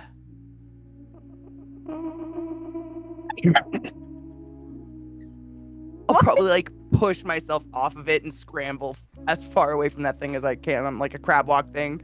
That was a bit more high pitched than I was expecting it to be. So It's Pretty still close like to how the I pictured it. cliche. It was weird enough. It was like Yeah. the cliched sound of someone's soul going to heaven.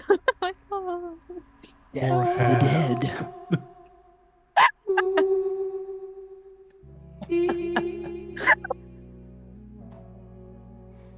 That's a very silly sound effect I have on one of my voices there. I'm not sure why it's there.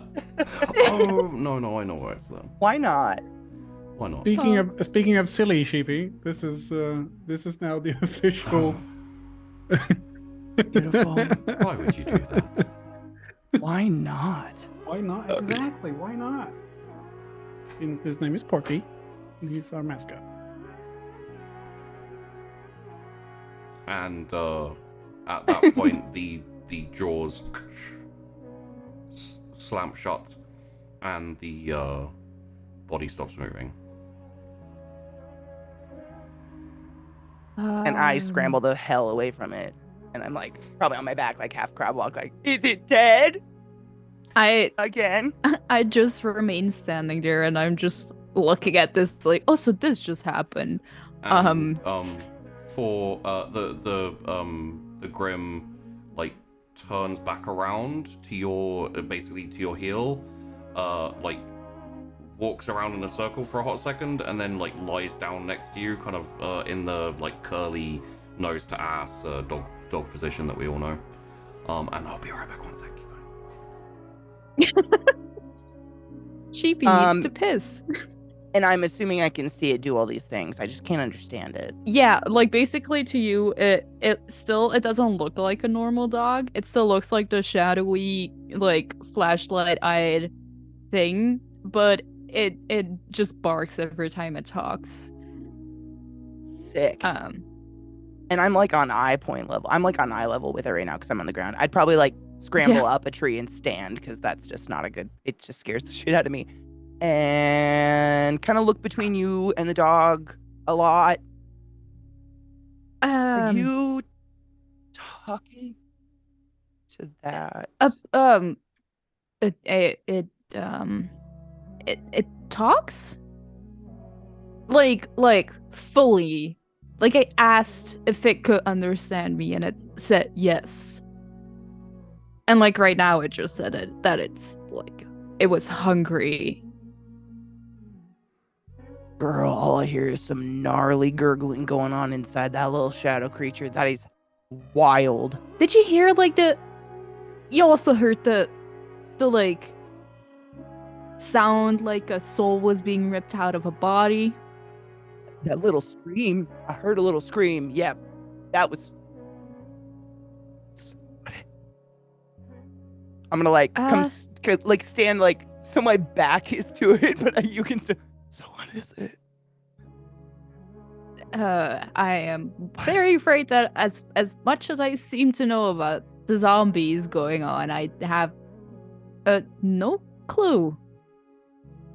But it's like not gonna. I thought it was a dog. Soul out, right? And Sheepy's back, so I can ask if it's gonna do that. turn down. Yeah, I can turn down to look and to the Grim and just ask like,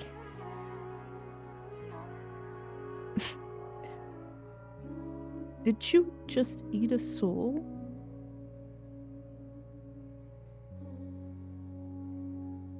So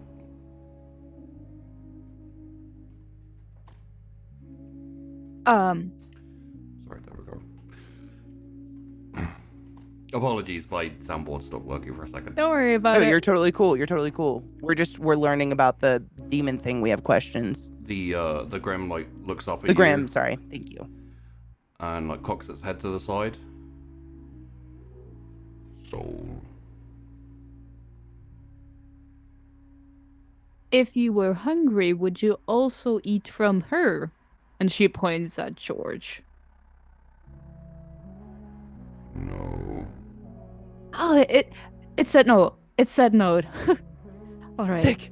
Sick. So Good. we can. How do you trust it? Can you trust it?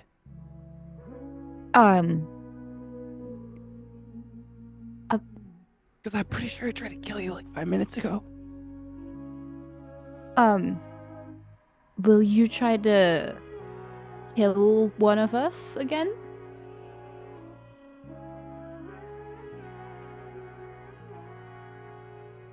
No. That's good. No, it won't try to kill us again. Okay. Man, I'm gonna translate first, cause. And like, Cecilia looks down and then like just slowly like bends her knees and then like reaches a hand out and just like slightly pets the head. And she looks up and she's like, I don't know, it looks like a dog. It's kind of cute. Uh-huh. Like, try to pet it. Like, you can't actually feel anything. Like, I'm acting as if I'm patting the head, but like, just like, look. And she pushes her hand through and it, like, through the shadow. There's a little more solidity. Oh, okay. Oh my god, so she tries to push her and she ends up pushing his head down. His head kind of goes down a little bit, like. But it's still that unblinking, like just circles which are pure white. So it's kind of weird to see this cute, like. I don't. It was. You didn't go through. Your hand didn't. Oh, yeah. You think I swear that just a minute ago I could pass through it. But what if it's because we let it eat? Does it get like stronger and more solid? Did you guys become blood brothers? No. It ain't curled up around my feet. The dog's ears perk up for a second, and then its head turns to look at you, Cecilia. Danger. Danger? Danger. Did it say danger to you? It said danger. Let's leave then. I guess we don't. Should we put this back? I'm gonna start kicking the body back in the hole. Like, yeah, maybe clean up we our should... mess. I guess. Maybe we should. We're done here either way. Do you have any salt left? And I'm gonna dump the rest of whatever I had, probably an entire like gallon bag of it into the. hole with I the go corpse. to retrieve my bag where I stood with the Grim beforehand. So you've covered probably about a third of the graveyard so far. Oh, we're not done yet. So as you go, 6 a week. Yeah, okay. as you go over to grab the bag, you hear like a kind of as multiple hands. No. At this point. No. So we're hearing the like the burst through the old ass dirt and their coffins and shit. Start to push out of the ground. Heads start to rise. We're too late. There's like 5, maybe 10 currently. As like the last grain of salt falls out of my bag. Yeah. Oh no. I see that and I go, oh fuck, and I like go to run for my bag of salt. And you can also hear like he's the Grim's still just lying down where you were, but you hear like a.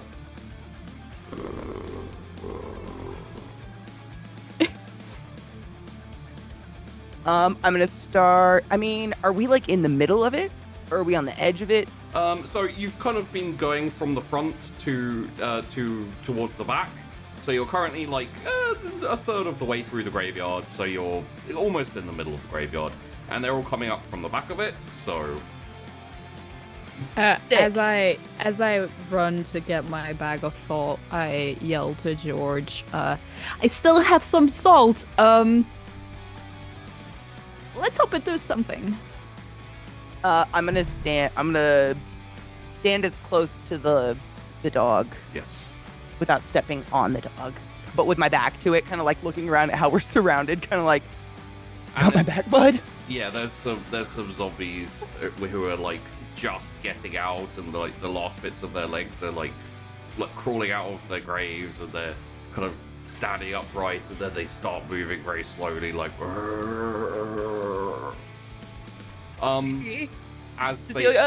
As they do, you hear more crumbling and more kind of like as behind those ones, more start to, like, the hands start to come out, a few heads start to poke out, the soil starts to, like, crumble off to the side as they push their way out of the graves. As a little bit of a idea, you've probably gone through about, I'd say maybe about 40 graves, maybe 50. So you've done about a third. Oh god. So we did nothing. No, you did about a third. There's an army of 100 zombies coming our way. Yeah. Sick. Okay. I'd probably keep an eye on for Cece and keep my back to the dog and start thinking like, I think I have to try to eat these. This is my only plan. I mean, I brought a spork from school. I'm ready. Yeah. As I run, grab the bag, and I start to turn around to run back to you, I say, "Well, I hope you're hungry. I'm gonna salt them for you." Sick. Okay. I don't know how this works. And she's gonna try to call on whatever that Jeff thing is inside of her that, helped her suck up the light thing. But she has no idea. Like, it's not an anger triggered thing or anything. It's just kind of something that's always there. Yeah, there's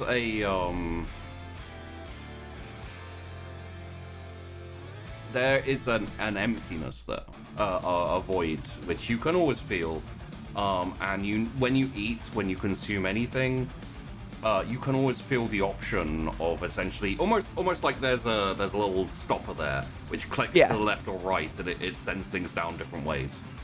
You can choose to send things to the void or just to your regular stomach. If you do, it is either stored there or destroyed there. Yep. I mean, I do still have a tummy full of lighter fluid. You do, and that's it. When you access the let's call it accessing the void for now. When you access that void, that is what you feel. You feel that presence. You feel the possibility of bringing it back to reality. Let's call it. Man, that was her plan. But honestly, I think it was her plan before she thought Cecilia was actually going to show up, and now she's thinking like she doesn't want to set up aflame this forest with Cece in it and herself, like in a circle. It was a cute plan. Yeah, if you want to do that, you could totally yell to Cecilia to get behind you and then do like a little flamethrower in front of you, if you wanted to do that. You don't have to. At this moment in time, Cecilia just took the bag of salt and is running back towards you. Yeah. I think I just wait for you to get there and ask if you had a plan, honestly. Like, we beheaded one and it did nothing to it. I don't really think fire would do much to it. And then we just have walking on fire zombies. And I'm not fireproof. What if my face sets on fire? Great band name, by the way. TM. What if my face sets on fire?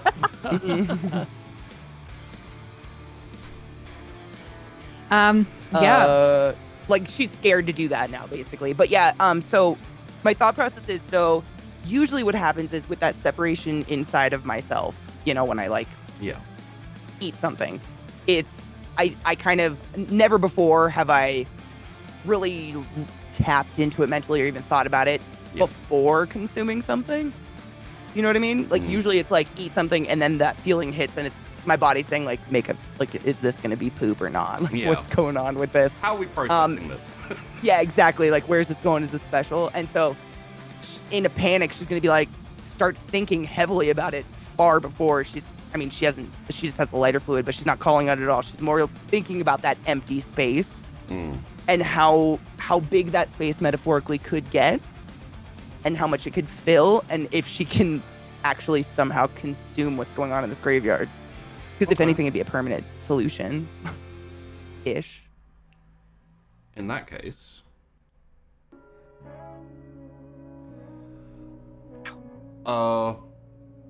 you find yourself 1 second staring at zombies pretty close, shambling towards you as Cecilia is running back with salt. You essentially turned around and was like, the hell are we, what? And you have the Grim next to you who's just sitting there kind of like growling a little bit. Chilling. You then find yourself in the void of black nothingness. Oh, my panic sends me to the Jeff. Is it gonna be Jeff? It's just I'm predicting. And Jeff. Chef Jeff walks out of the shadows again. Hey, kid. And I'll probably be like, even though I can't see my body, I'm mentally in the stance that I was just then. Yeah. Like almost back to back with CC, probably like spinning in a circle around the dog, like, what do we do? They're about to grab us or whatever. And, oh shit. Oh, did I die? No, not yet. Oh. It's more peaceful. Did I pass out? Oh, fuck. I don't have a face. Can you slap me? Cecilia's alone. We're surrounded by dead people right now, bro. I can't be doing this. I love our chats, but I brought a spork. Yeah, that's not really gonna cut it. Also, what exactly did you think you were gonna do with a load of zombies? You really think you can chomp down for... My dentist says I have great enamel.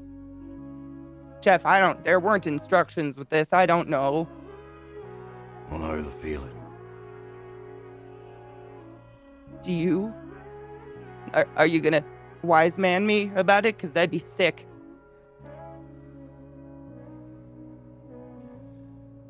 I was gonna set shit on fire, but I don't think that's a great idea anymore. Or is that the best idea I've ever had? That's a terrible idea. Yeah, that's what I was gonna say. That was a terrible idea. Do you remember when you regurgitated the little light thing that you sent down here? Unfortunately. You were on your hands and knees, hacking it up. We don't... I mean, do we have to relive it? We do, because if you're going to try and regurgitate the lighter fluid, that's gonna... You're essentially going to vomit lighter fluid on the ground. I don't really see how that will help.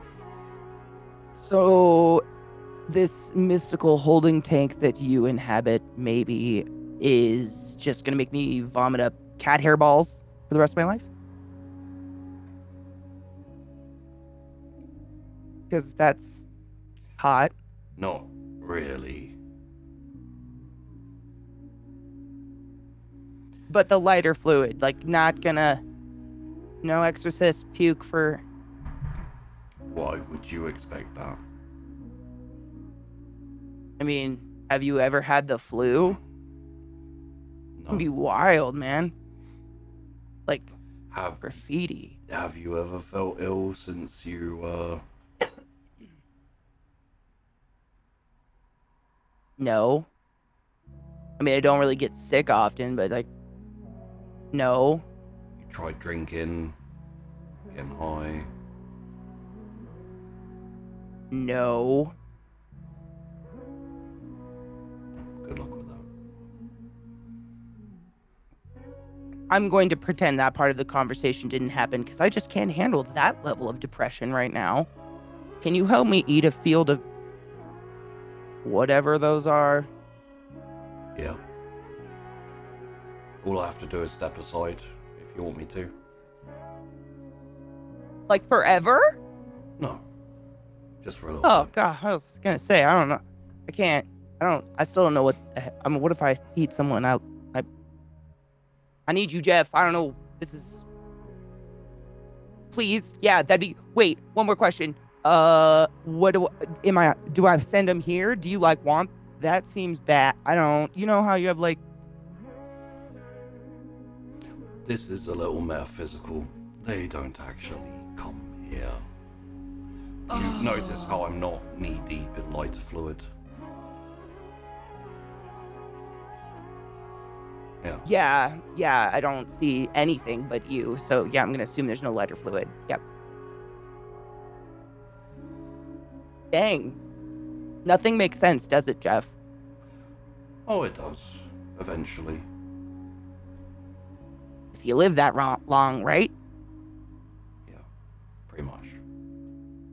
Sick. but we'll see what we can do about making that happen. This isn't gonna help. Well, it is gonna help, but only in the grand scheme. Oh, okay. Don't go though, right? As he like probably fades into the black or whatever. He's still standing there for now. He says, I'm gonna step aside for the moment. You ever hear that saying, what they say about staring into the void? Yeah. Sometimes the void stares back. And he steps off to the side and then starts to fade. As he starts to fade, you see in front of you, lighting up, 2 deep green eyes in the darkness just open. Like how big? Like unfathomably large. We're talking like Godzilla just opens his eyes next to you. We're thinking like watching the diver swim by a whale eyeball that opens underwater. Sure, whale. Well, bigger, like I was thinking Subnautica. Sure, go on. Cecilia. Imagine a reaper. George has been frozen for a couple of seconds. And then you hear 2 clicks. Like almost like bones cracking. And very slowly her jaw falls down across the front of her, down past her knees, all the way to the floor, as a swirling green vortex starts to form in the open area where her mouth is. And then suddenly, with like a splash, one of the zombies is grabbed by something and dragged into that maw. And then a second passes, and then as what you can only really describe as tentacles with giant mouths. I call them snakes, but they don't have any eyes. They're just snake-looking bodies with a giant mouth on the end of it, with giant, like, sharp teeth, start crashing out of this twisting vortex, grabbing zombies and pulling them into the vortex. Best you can tell, probably about anywhere from 8 to 12 of them.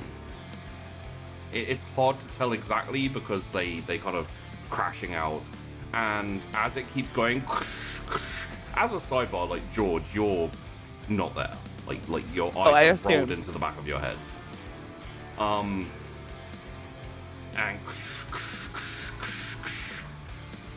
within probably about 30 seconds, the last zombie, which is still like crawling itself out of its grave, has one of these snake tentacles clamp onto its head, pull it out of the grave and in.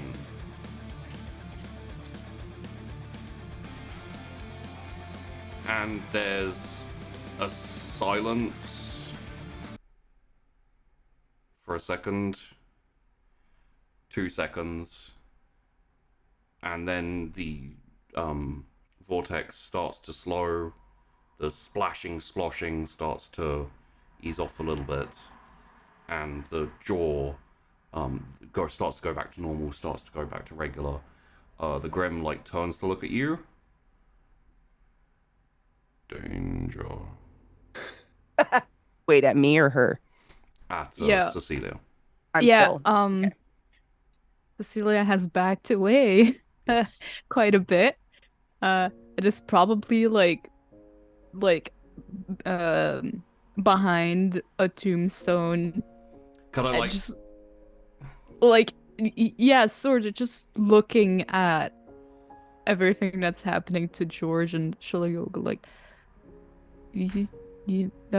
Yeah. Danger. The mouth gets, the chin, the jaw gets back to where it originally should be. You see it kind of like for a second, and you hear like the click. And then George, you come back to yourself. Your eyes come back, and you're like, oh. You feel lighter fluid in your void,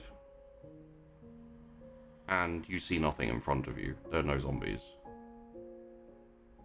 And I don't feel any zombies inside of me, though. No. Did anything happen consciously between me seeing the eyes and that, or was it I saw the eyes and then came to and that was it? You saw the eyes for like half a second, and then you woke up.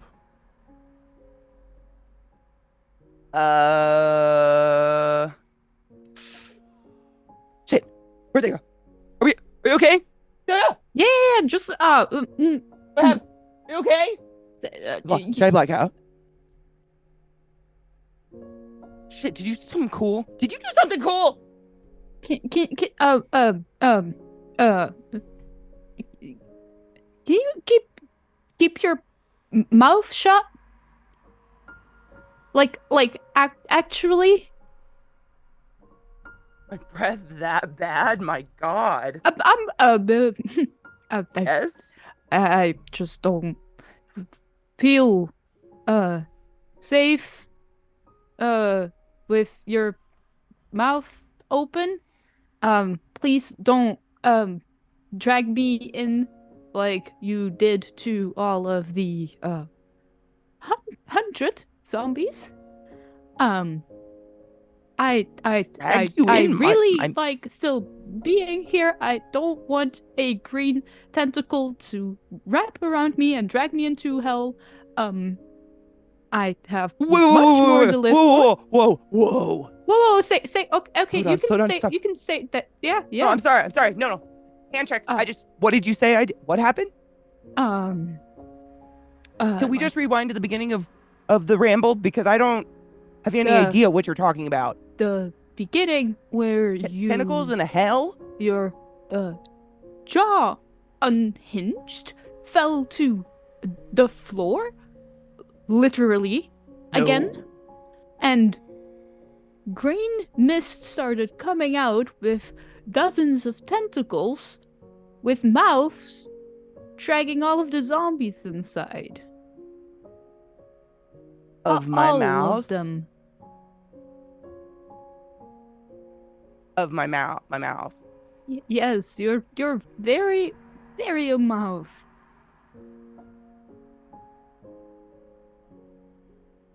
How is... Huh. I know you said you could drink gasoline, but yeah, apparently there's more to it. Yeah. I'm sorry. Unhinged. It literally went from here to like there. I've never seen a human jaw do that. It isn't supposed to do that. Trust me. I don't think I've ever done that. I would be very surprised if your jaw ever did that before. There was also the rushing water, vortex of like, it was like green energy water sloshing. That's where all the things came out of, and that was like right in the middle of the chest where the mouth was like open and yeah. Do I have is there any evidence left over? Saltwater taste in my mouth, my jaw hurts, anything? Or am I just like... You're fine. Nothing. I don't feel like my jaw did that.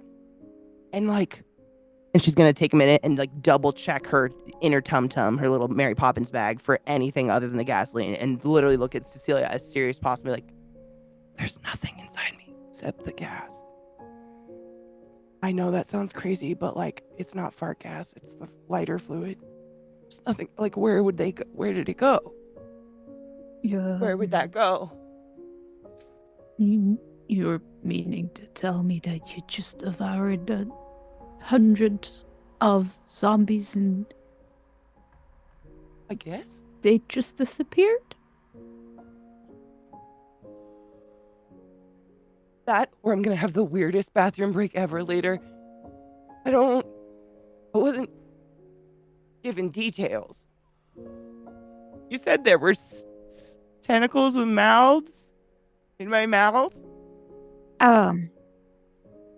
She's gonna start looking in her backpack for a piece of gum. And you're, wait, you're going through my backpack?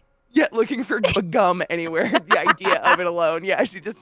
Sorry. With mouth? In my mouth. Yeah, and your chest, and they're, yeah. And it... But it didn't... They didn't, like... You're good. You're good. Right? Yeah. So it's like... It's good. Maybe. It's good. Might be good. Are you trying to speculate that whatever that was good in the moral sense? Well, not good, but like not malicious. I don't know. I think I'm losing my mind. At that point, you both like sense and hear the movement of the Greb standing up. As it stands up and its head like turns and looks up at Cecilia. Where is it? Is it still like in the place where it was resting? Yeah. Because Cecilia backed away from there. Yeah, it's still in the place where it was resting. And its head like turns to you and you hear it say, home.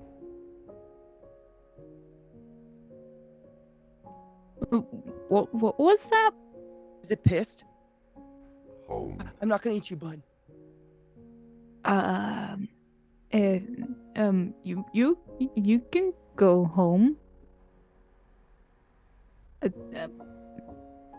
Go on.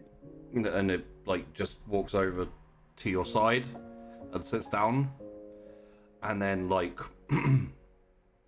trailing like little wisps of smoke and everything, it shrinks down a little bit and starts to take a form that is less shadowy, more kind of gray brown. And I will put up for you what it ends up looking like after a couple of seconds. I'm so happy right now. It is in the Discord, in both QT channels, both for you all to see and for thank for you. everyone watching. I'm to so see. happy right now. I love dogs more than anything in the world. It's so happy. it's a bit of a mutt. It has one floppy ear which just flops. Of course he does. You're making me cry describing a fake dog, Shapey. But it still has the same voice that you hear when it looks at you again. This time with its mouth open and tongue lolling out, because that's what those mutts do.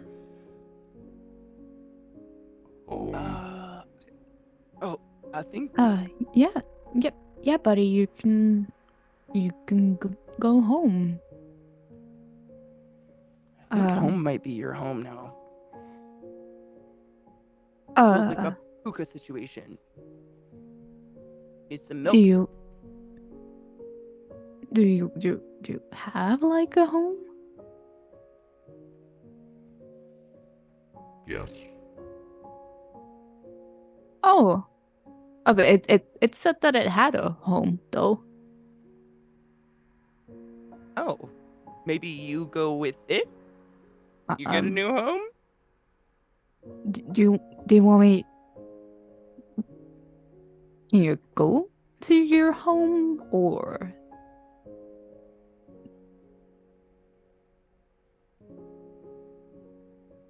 Yes.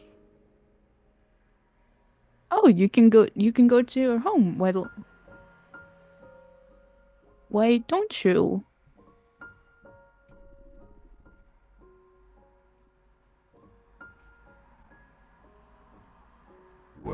says home. You don't know. You have a home, but you don't know where it is. Follow.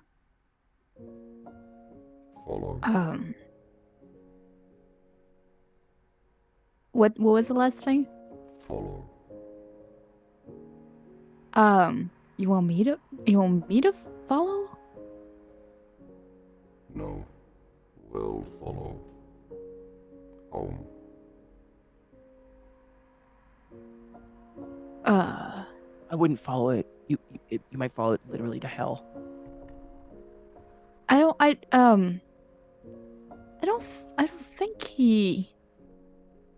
don't think he either has a home or knows where it is. I mean, I think he knows where it is.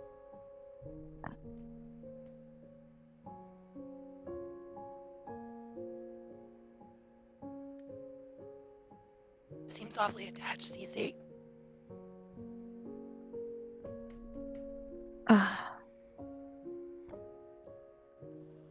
Oh, right. Is he like looking more like a dog? Yeah. I don't want to. I'm sorry. Please don't hurt me. It actually, yeah, looks like a normal dog now. Can you touch it? Huh? Can you, What? I mean, you used to think your hand would go through its head. Can you like full on touch it now? I'm not. She like lowers down and like tries to touch it. Feels pretty normal. It feels like a normal dog. You can no touch more it hand- yourself if you want to. Does it? Between okay, cool? between what just came out of your mouth and what just happened with you and 100 of zombies, I think it's safe to touch a dog. That dog talks back to you. I don't. That think you that's could normal. unhinge your jaw and eat that dog and me in a second. Okay, if I ask it permission, will you tell me what it says? Sure. It's Can I give you a pet, buddy? Does it have a name?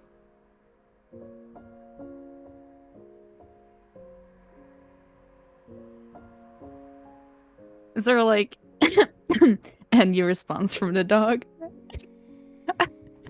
At best, it gives you a look that almost looks like a raised eyebrow, like... I'll probably just do that really, like, lower myself and just put my hand out for it to sniff. Oh, then it goes... Oh. No, I don't Hey, think... no, don't growl at her.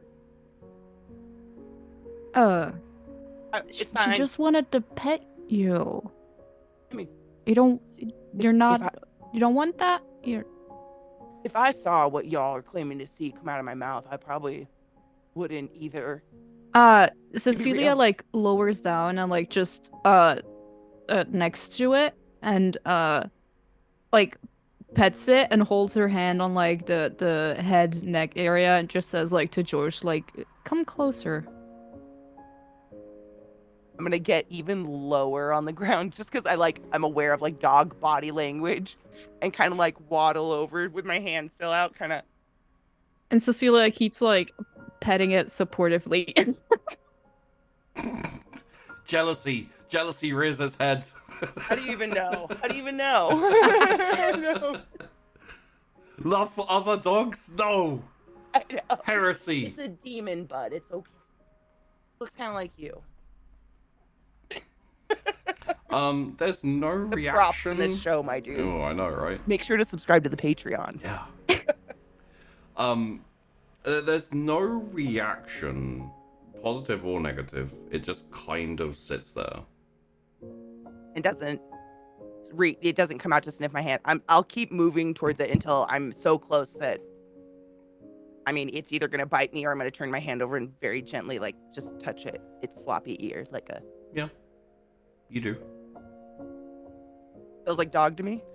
Feels like dog. It's got that kind of like like all over the place, matted, scruffy hair. Yeah, the scruffy hair, yeah.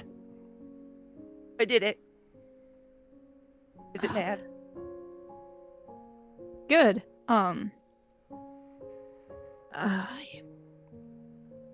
Is it Right. mad or sad Huh? or hungry? Seems to be just fine. Dang. And it seems like I have a dog to take home. I mean, Luckily, I live on a farm. how are you gonna feed it?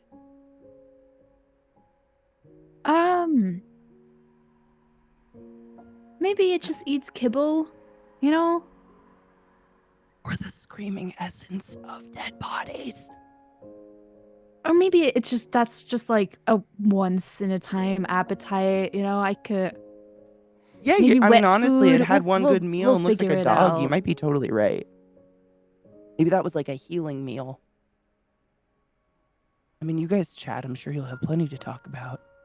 I'm not taking my eyes off the dog, by the way. I am just like...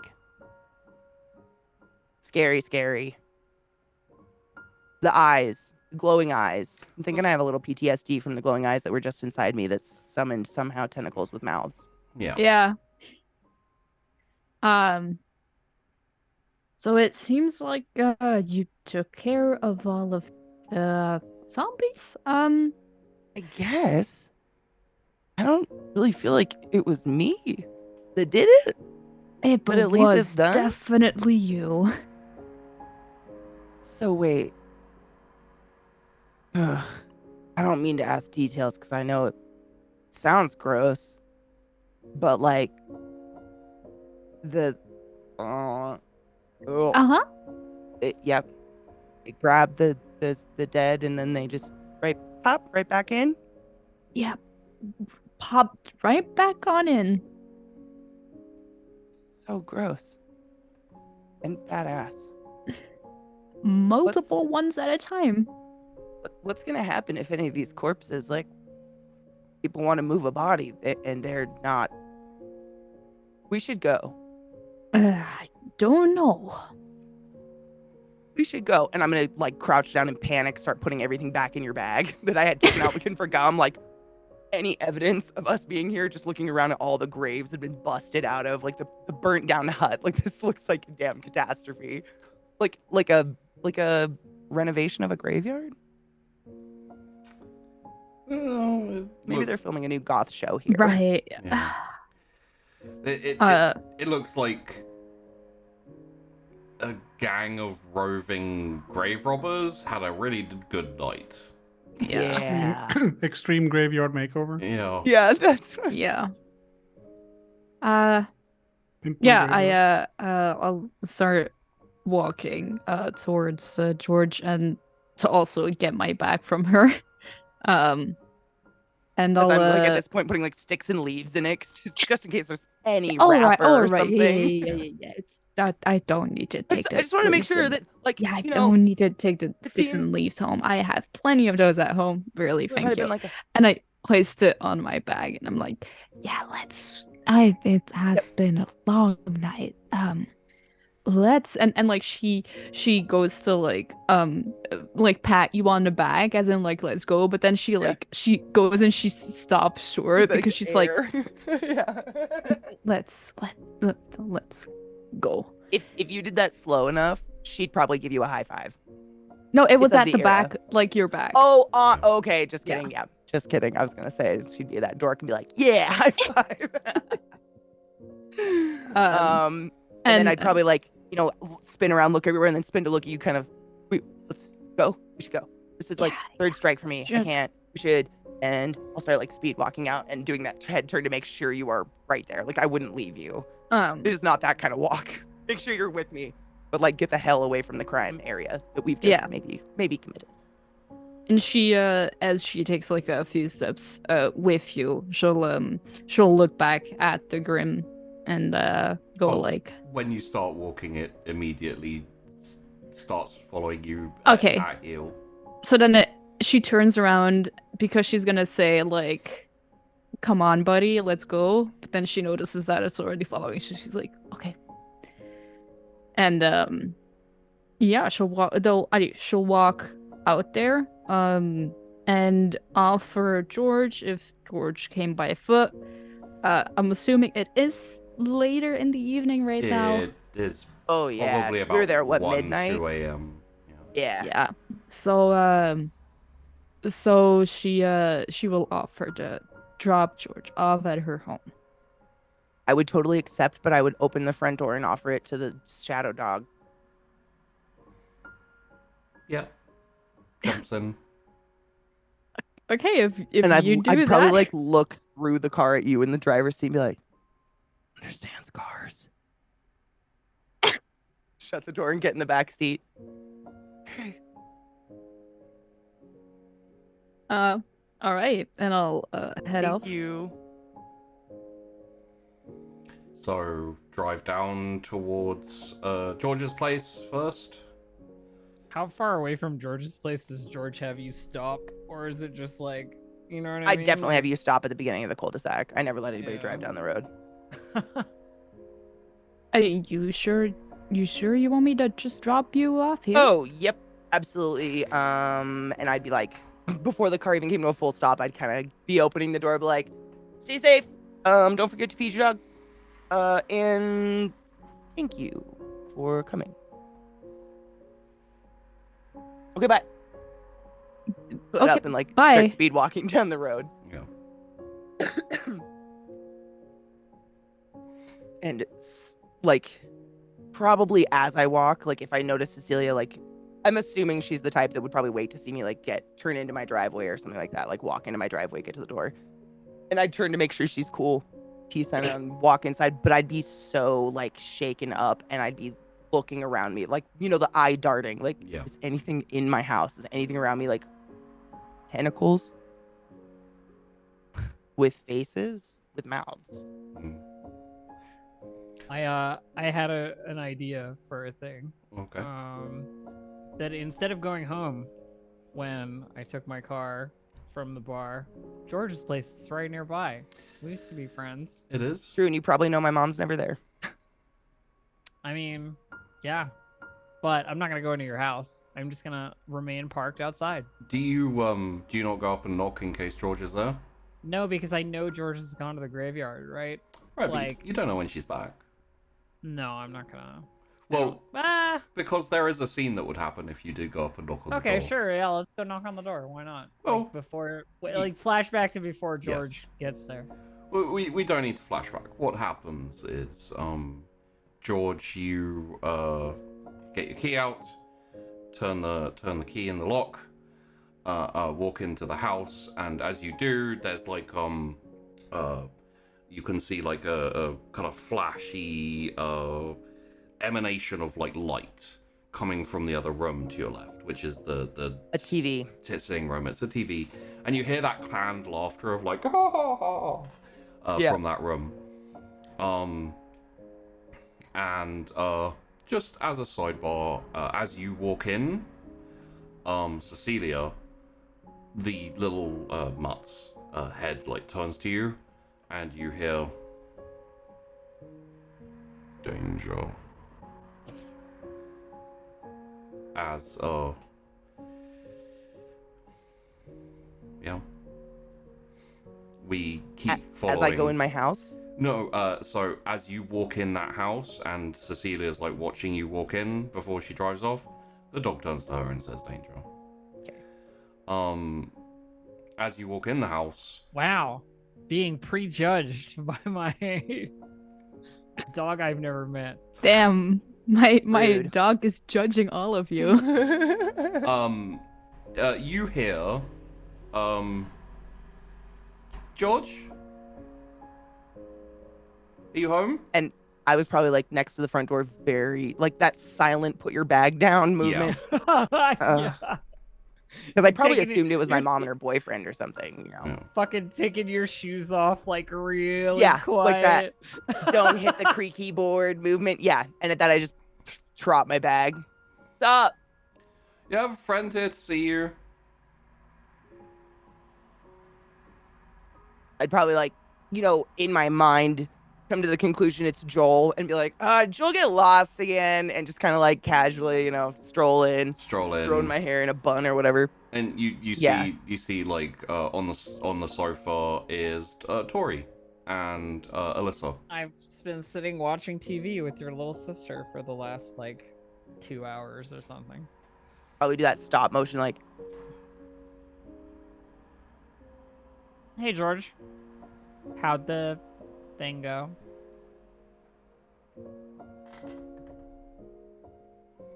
You're in my house. Yeah, I've been in your house before. It doesn't count if it was before you got your period. It was. I didn't know we weren't counting that. All right, fine. Well, I am in your house. Yeah. Okay. Can I get you something? Help? Something? Yeah. No. Actually, you want something? And she holds up the bottle of Bailey's that she took from the bar. That her whole posture would probably be like.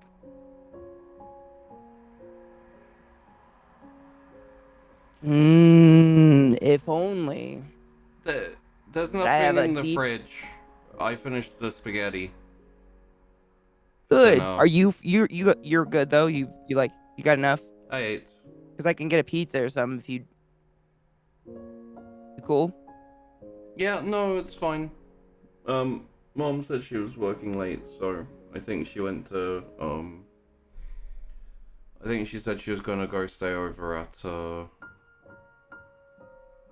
It doesn't matter. It's sick. As long as you had dinner, that's all I was. I thought you meant we didn't have any food. And I was gonna say, did Mom take it again? But no, it's cool. As long as you got fed, it's totally chill. Jackson, and I'm gonna reach for the bottle in Tori's hand, but like grab around Tori's hand. So I'm like pulling Tori at the same time into our kitchen, and be like, I'm just gonna go check and see if there's anything literally anywhere else. As I like yank Tori off the couch in the kitchen. Tori goes with you like with said bottleneck.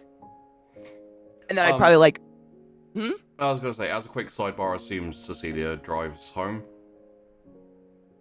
Yeah, she doesn't have any reason to say they're like a creepy stalker, she well, yeah, home. I mean that's because Rodney's she might have had other right? things to do. She's got to settle in her doom dog at home. I could imagine like Cecilia driving past Rodney, stopping for like 5 minutes and being like. Creepily like staring at the house, and the dog's like, bro, what? Is this where we live? Danger, he would say. I am curious if Cecilia is wondering why that undead thing was saying Rodney, though. Yeah, there's like, did that stick out to her? So I just remembered that. She just drives home because we can't stay up too late. We have a routine to stick to. Like, my whole morning's routine gonna be messed up right now. So she definitely drives home with the thoughts, lots of things going on in her head. Trying to reason the fact that she saw George's jaw do all of that stuff and the tendrils coming out and literally 100 zombies being swallowed up by her. I think that's like the main thing in her mind right now is trying to come up with some kind of explanation, and just like trying to keep saying like, oh, maybe I just like I stumbled and I blacked out for a bit and I just dreamt that, like maybe like something in that graveyard, like all of that salt did something to me. Maybe George had some like drugs with her that affected me or something like that. Like she keeps trying to reason out with all of these things, but then which makes sense. Yeah, but then like it's insanity. But then it keeps just being like, oh, but it can't be that because I literally saw it and the hundreds of bodies were literally there 1 second and then they were not. But yeah, so she because up until this moment we had some very slight like encounters where it was like, oh, it's a light and it's like shadowy things doing stuff. But this was So much like more. on a whole other level. So she's just trying to make sense or trying to find some explanation for it, but just not being able to, other than this is just not natural, like whatever happened. And I actually, because of that whole thing, I don't think she would be thinking about the Rodney thing right now. I imagine it was probably pushed out of her brain by Yeah. weird snake water pool thing. Yeah. And vortex also, friend. obviously, the Grim has kind of been a whole other thing to...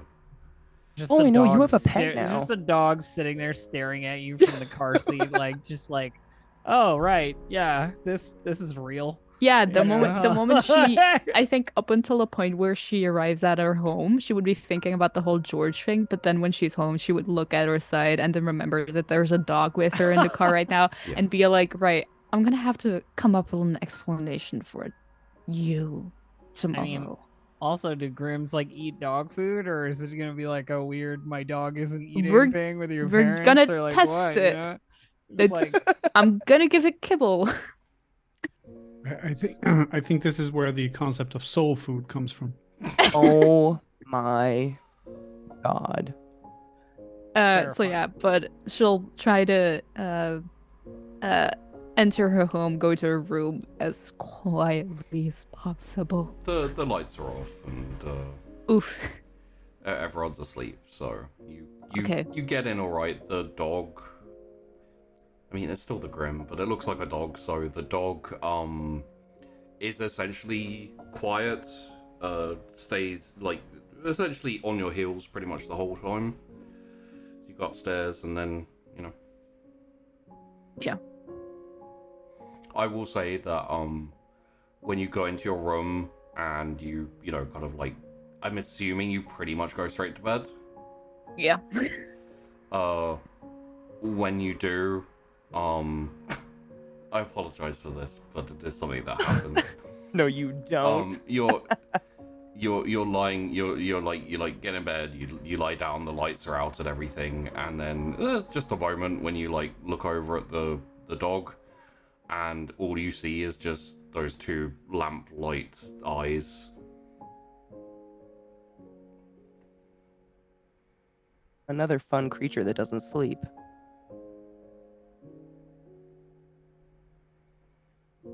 And she just slowly turns the other side so that... Yeah, just rolls over and like, if I can't see it, it won't freak me out. Yes! Yes! Those eyes feel better on your back. the whole like, it's just a dog, it's just a dog, it's just a dog. It's definitely not a spooky nightmare creature. It's just a dog. It's fine. It's not gonna And poor eat my Cece. soul. It's fine. I feel like Cecilia's biggest thing is like wanting to go back to normal. And now she literally has like a demon dog. Now she has like that the can't blink. the dog equivalent of Jeff the Killer, just like staring at her in her room. Or it does blink, but only one eye at a time. Oh my god. Why is that more unsettling? Because it never takes one eye off you.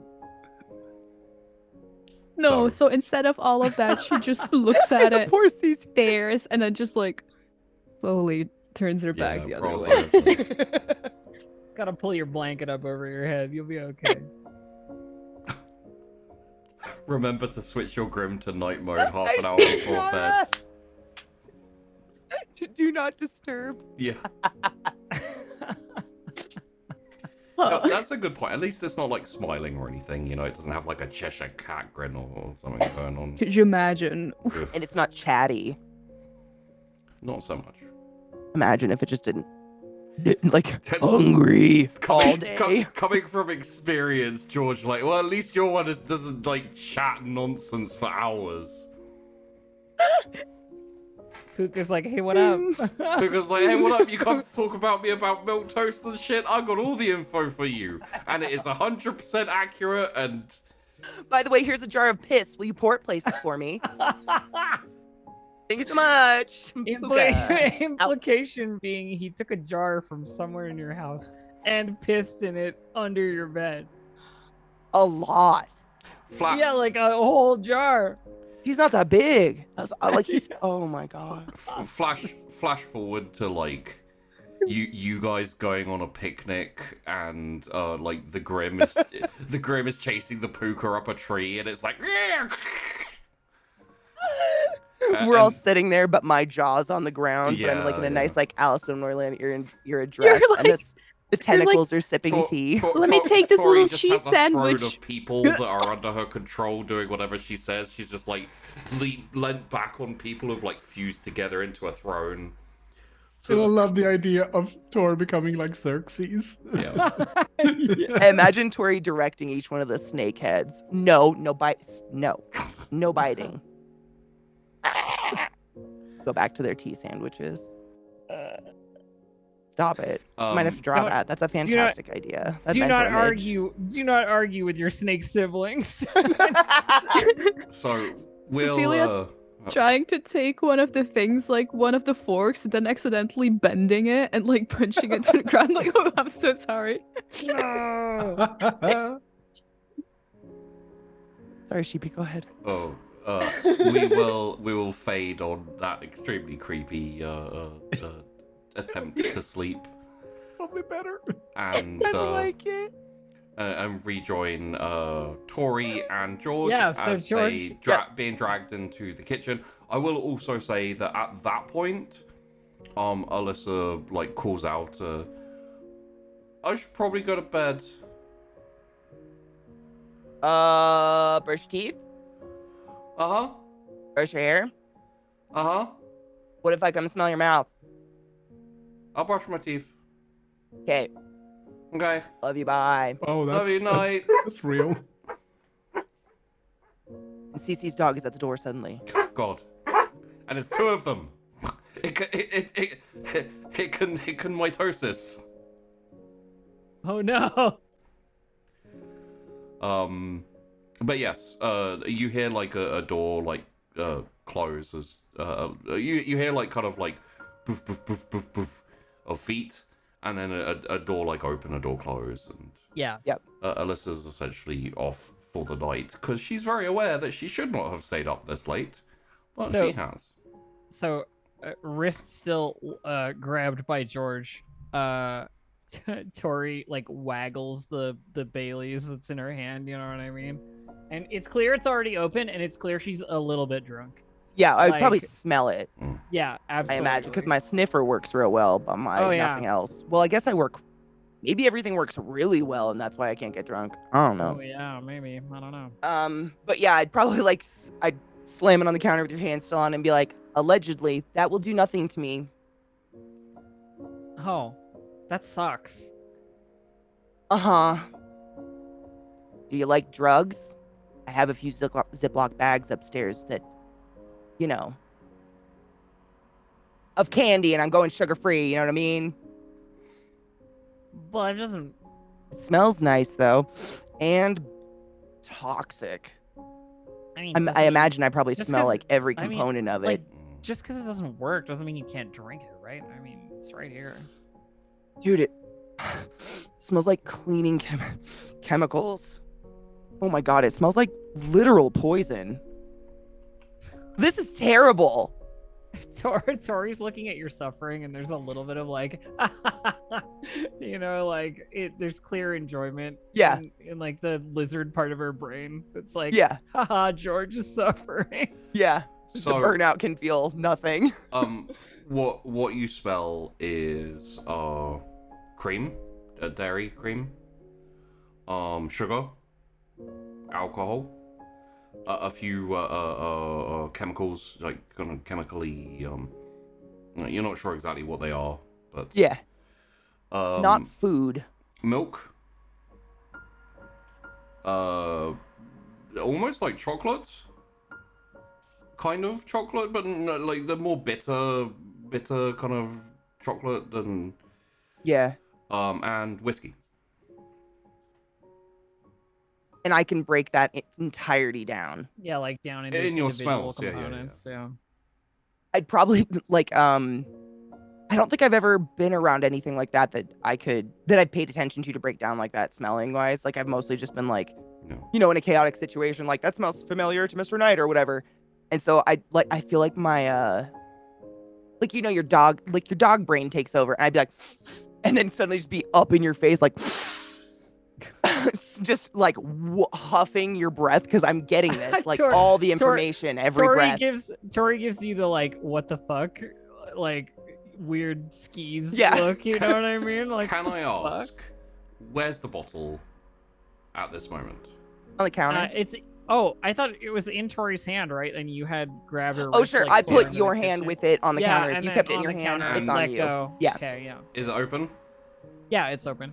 In that case, while you're like sniffing Tori, you both hear like this little bit of like a glass on Oh no! You hear a little like glass on kind of kitchen counter noise. I think. As you look around, you see this kind of dark, like fluffy, like tail, like lying off a little bit, and it's essentially like it hasn't actually managed to do anything with it, but it's trying to like mess with the top of the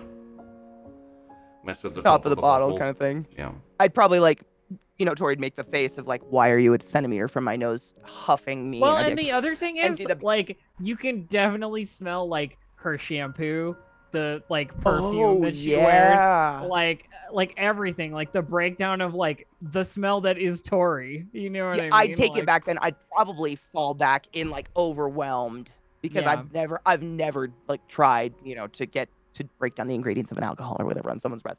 So I'd probably like fall backwards, like, oh, what the? That was it. Puka, no! And dive at the bottle. Take the bottle back. If I can. I don't want to hurt Puka, but I'm terrified it might hurt him. You kind of snatch it away, and the grasping fingers are like... He's dangling from the bottle. Puka, this is not milk. It smell like milk. Did you smell all the other stuff? But milk. Poison. Death. You die. Puka dies. I can see that you guys are getting along great. And I'll like look over and remember Tori. Oh, swing the bottle with the Puka. It's Tori. Remember Tori? Shut up.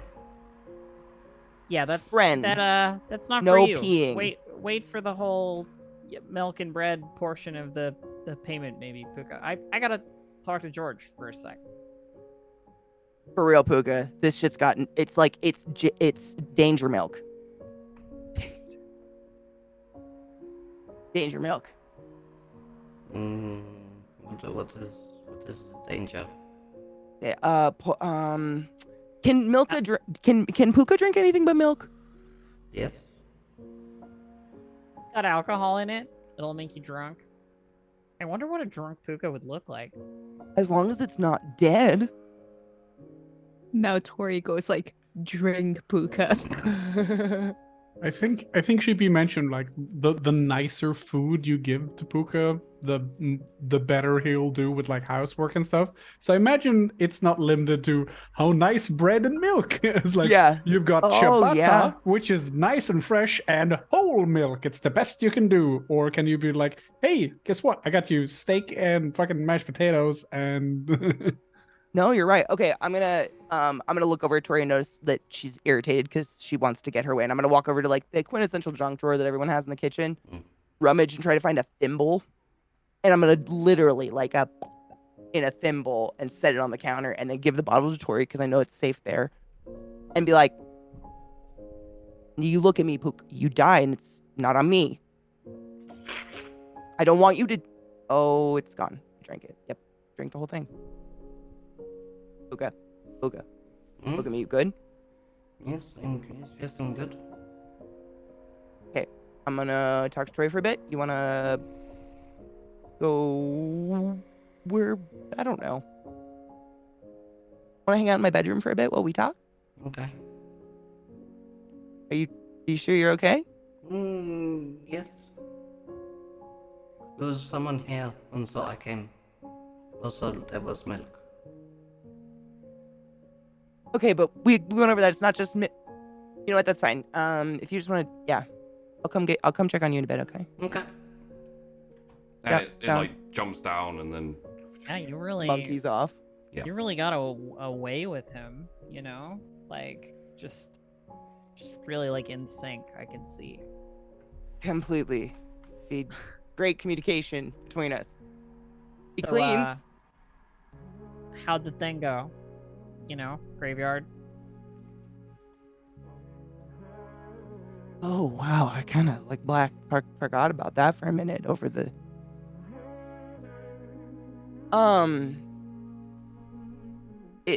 It went. Yeah, I mean, you're here, so I assume like good.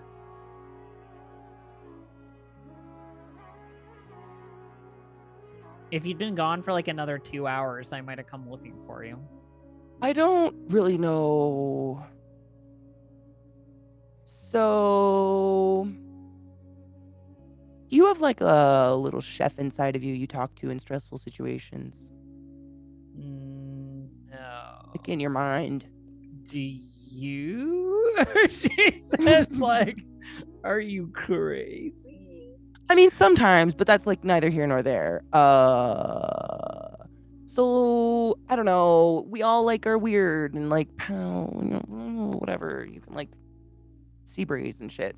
I don't know. It's really weird. I don't know how to put words to any of what's going on with us, but you understand what I mean.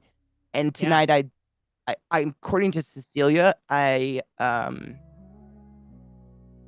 don't know, have a mouthful of tentacles with mouths and a vortex of ocean water that ate over 100 zombies. Allegedly. But like, I mean, that sounds I didn't do that. terrifying and awesome. Like, I didn't do that. That wasn't.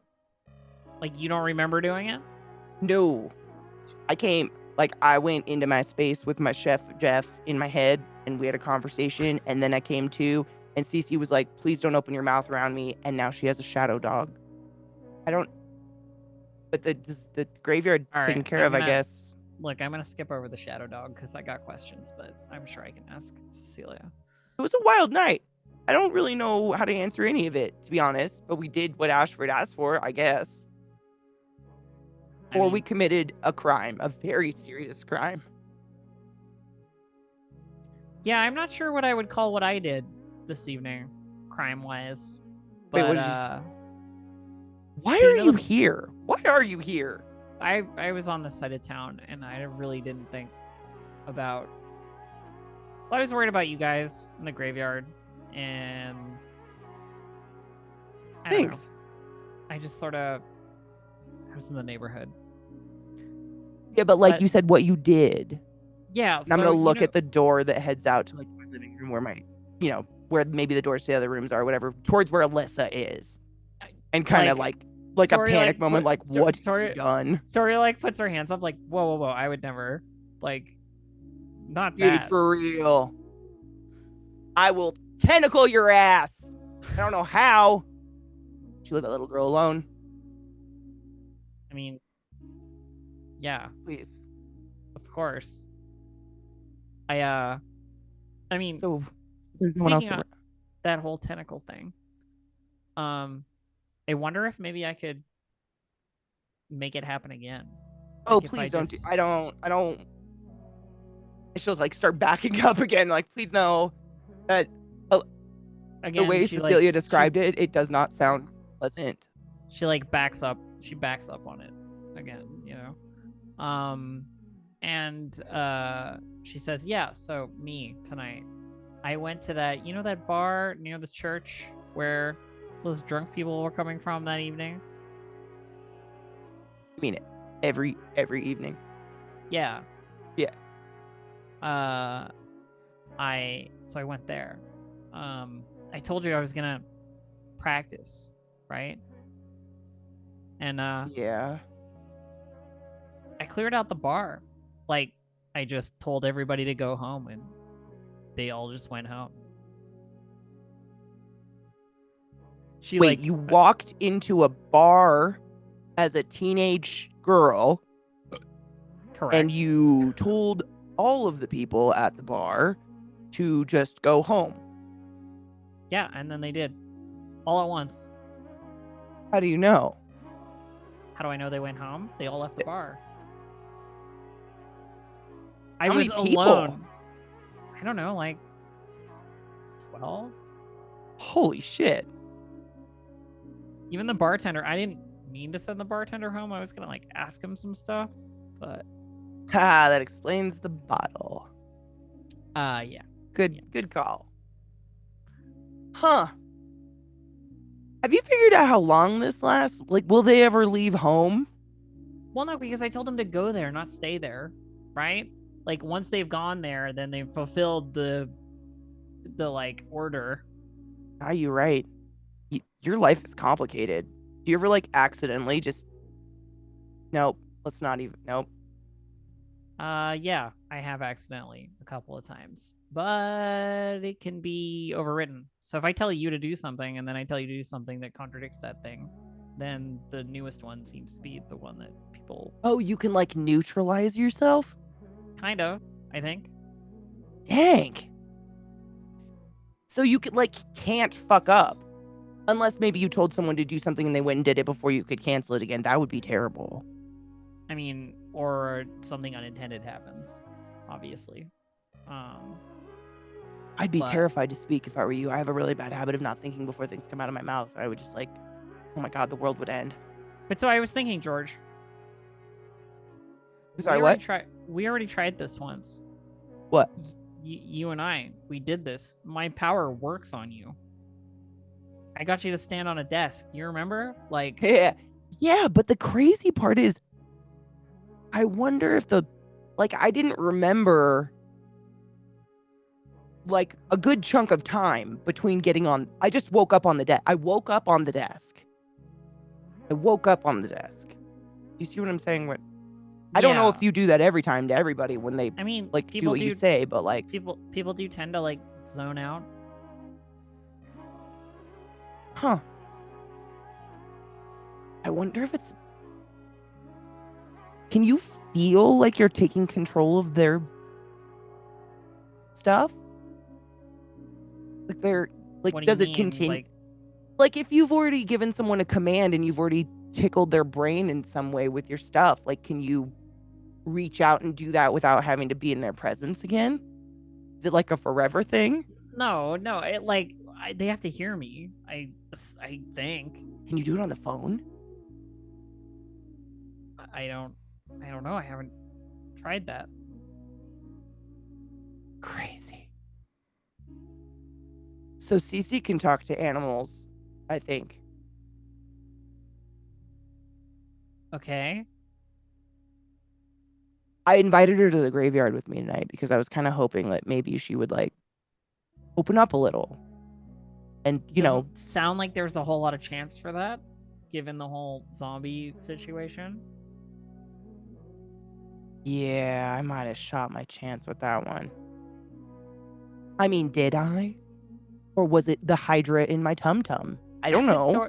Tori, like, reaches out and, like, touches George on the arm. You know what I mean? Like, hey, let's focus back on the, like, current situation. Like, yeah, sorry. I'm right here.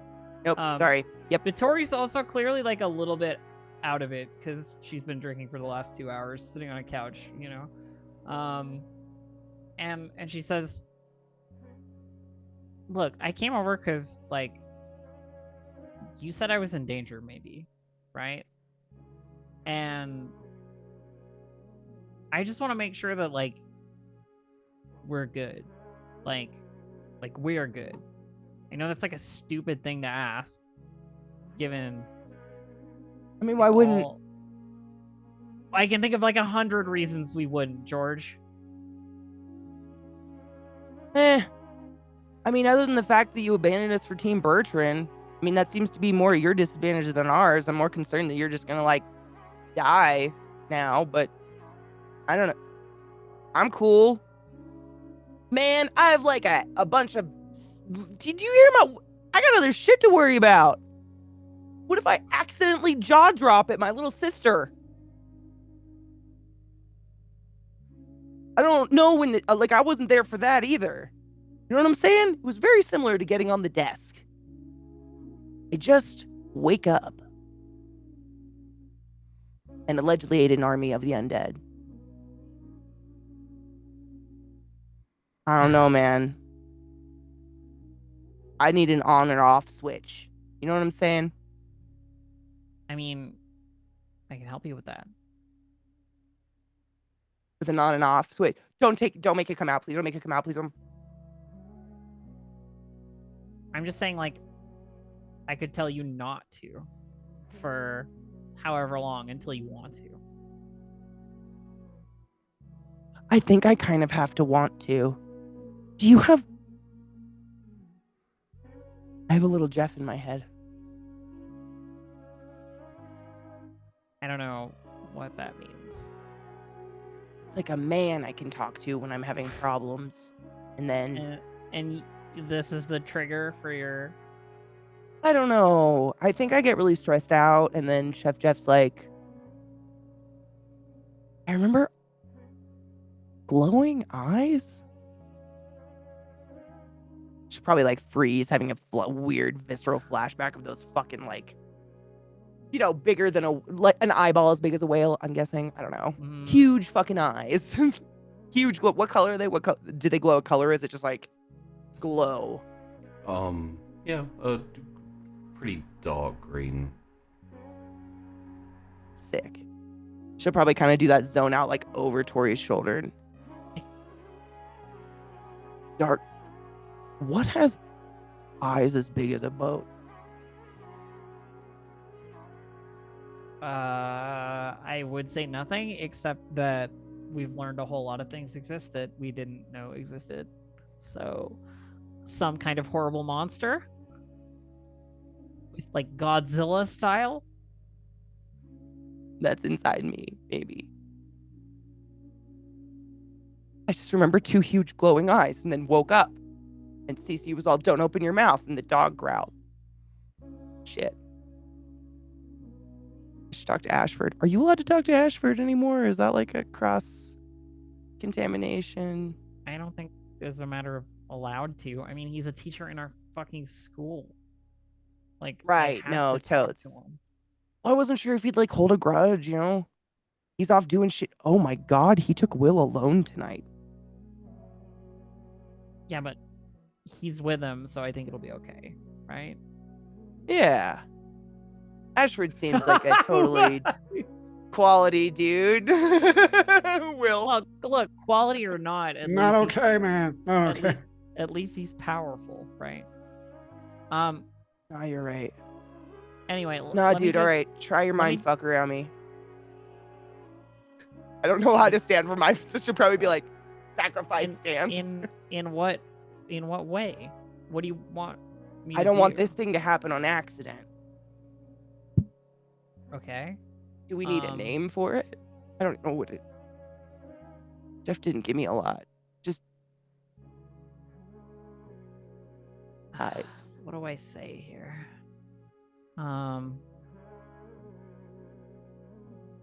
Cecilia seemed hella scared. George, you won't use your power until I want you to. Does this work? 1 second, please. In the most dangerous way.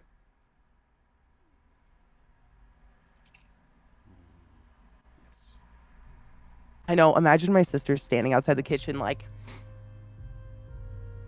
they've done drugs. She's calling the cops. Tori, you say that with the intent of control, correct? I do. Compulsion. George's will subsumed by my own in this regard. Yes. You channel the power, put it into your words, and layer that power as you say it to essentially help George to control George so that she won't use the power unless you want her to. you almost immediately find yourself wreathed in complete darkness, absolute void of noise or sound or almost any sensation. And then one giant eye slides open, green and vibrant, and stares directly at you. George, Tori passes out and just crumples to the floor. And we will end there for today. Oh no! Don't fuck around with other people's powers with your own powers. Got a dead rich white girl in my house. Help! Someone dig a hole. Sometimes when you stare at the void stares back. Yeah, no. Oh shit. Okay, I have so many questions though, because someone in chat pointed out that Tori and I are both of like green sea magic, and I'm wondering like if it's gonna be like not an like this is totally theory. I have no idea, chat and anybody, but theory. Is it looking at Tori like a threat or as an acknowledgement, like a head nod? I mean, You know what I'm saying? Like, you don't have power here, but also like we don't either. You know what I mean? I wonder. I have no idea. But someone in chat said that way earlier, and I was like, we are. It is both like, I mean, they both had like sea, that's ocean themed. Yeah, I don't know. No. What the fuck? Well, I mean, you know, what ocean theme? You're just the glutton, right? Well, you said ocean vortex of ocean water. Yeah. Yeah. So that's where I'm getting it. It came out of ocean water. I don't know It though. That's as far as I got with that one. Green ocean water. I listen and I take a lot of notes. Yeah, you can't and there cite shit. and there was splashing and yeah. But it was not like Tori's like sea experience at all. It was the tentacles. No. The main part of it. Yes, Tori's the whole sea experience. You know that? Yeah. Well, I imagine Tori's power is right? Right. Like I'd imagine Tori's power is a lot more effective if it's pleasing. Whereas whatever the fuck's coming out of me doesn't necessarily have to be pleasing to be effective. I don't think. You know what I mean? So look, it's easier to manipulate someone when they do a thing that they already want to do, right? Exactly. Like, yeah. So very quick open table, because I think quite a lot of things happened today. So sorry we went over. I was just having fun. No. Yeah, I didn't even notice. I was well over, and I didn't even think. Yeah. I was like, I was looking for a moment, and then Tori's like, I'm gonna do this, and I was like, oh, okay, yeah, this is gonna happen. We can end on that. So yeah, what are your thoughts for today, everyone? Did you enjoy the QT? Did you notice the title? Will had a lot of fun. Yeah, today was insane. I was wondering how close to the title all of the scenes were gonna be. Pretty much very on point. Tendrils. Yeah. There you go. That's honestly, it started with Tendrils. Like I was thinking about it from the very first scene when you were with Will, when Ashford and Will are together, and you said 10 trails, and then 10 chains, and I was like, Yeah. And then many lemons. Many lemons. But you only had to use 10. Lemon power. So I guess we'll start off with Will. That was a fun scene. Yeah. I had a blast. Yeah, Will's got the insight into the NPC of the day, Mr. Ashford, right? Dude, that creature you described on him is so badass sounding. Yeah, all I can think of is the last unicorn little skelly guy when he drinks the wine and it goes through him.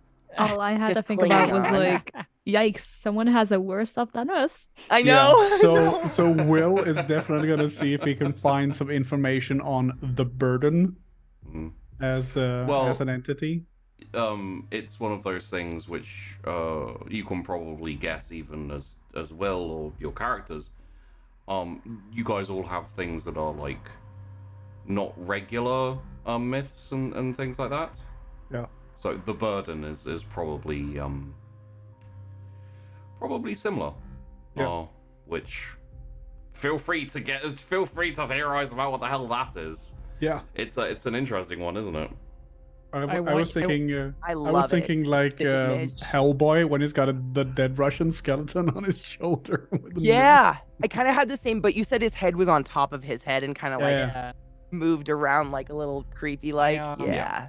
I want you to know, Katie, my initial plan for visiting George was to try and like mind control recruit George, basically to be like, George, you know how you said how you said like I'm in danger? I want you to be my bodyguard. Like, Oh you're, my God, you know, that like would've that was the plan. To be like, report anything you hear about me and defend me. But I was also like, do I want to like force that on George like in this moment, like on an out of game level? Like it feels a little weird to do that to another player character. That, and I feel like George, because they were like sandbox buddies. Yeah, they have like a really old friendship that feels weird to Right? like force badness on. Yeah, you I know? feel like Tori would find it just as pleasing to just try to rekindle the friendship as opposed to force it, Well, and and almost which- more of an achievement. And which is why I pivoted to like, are we good? Like, Yeah. like I know this crazy shit is happening. Has that brought us closer? You know what I Yeah. mean? Like, kind of thing. I'm I really think it was excited to talk to Tori when better. she wakes up. Yeah. Did you see it? Did you see the eye? Did you see The, Jeff? the paranormal investigation group with a little pig on it. No. Porky It's was so added cute, in the though. span of today's show. I Yeah. love I it. turned I on my love speaker because it wasn't a Porky. whale scene, so I'm like, I'll just be on speaker, and then I added Porky, and I like Porky. I have an exam on Friday. I'm definitely wearing this fucking shirt. We did also Crap. get to see another path today. One of the possibilities you all could have ended up with. Was it a spider? The spider. Yeah. I wanted the spider. The spider's so cool. The spider's so good. Was Very, that- very cool. This is just a question simply because it was in the woods, Yeah. no other reason. But was that what Cece was gonna run into if she followed her Yeah. creepy friend into the woods? Yeah. If Cece I knew it! if Cece had got into the woods, she would have probably become the spider. There were still a couple of paths in there that could have led her out, but I love the idea of Caesar becoming like a drider, like a spider human mix. She's having such a hard time. Can you imagine? Yeah, don't. Dude. That's Poor so girl makes would have make life Can you make life imagine? so much more difficult. It would make it even harder to deny it all. I know. Yeah. Every time you look in the mirror to do your affirmations, I am not a spider. Tink, tink, tink. Yeah, exactly. the- You see a flutter of eyes underneath the hairline just blinking. Another arm comes up to itch her while she does. Yeah, exactly. I am not a spider. but I Mechadendrite. because Will had his eye out, we actually got to see the mechanics of what the bind does and what the etc. does. So you remember when he like bound you guys? Oh, yes. Yeah. I'm curious, though, he did this, he squashed the light thing. And I'm wondering if that was like his invisible buddy just slamming a Well- chain on it or something. Well, if you remember what he said when he squashed the light thing was wait. And Will heard him whisper wait as well when he did the... Oh. Compression. I'm very curious about Ashford. That mental image of that creepy thing on his shoulder is so badass, but also Yeah. terrible. I mean, Yeah, it's called The Burden. It's probably Yes. not great. yeah, it's probably the Um, worst thing that's ever happened, but it's a cool idea. The fact that Will got like a little tete-a-tete and like had a little like chance for Ashford to open up and be like, hey, Yeah. so high school's rougher, Mhm. buddy. It was also rough for me. Yeah. Well, I still love I love the I don't want to pat myself on the back, but me going, oh no, I actually do bump into Ashford, and why? Yeah. Because I'm wearing fucking sunglasses and it's pitch black outside. No, it's precious. It was the Yeah. only realistic thing that would happen. Yeah.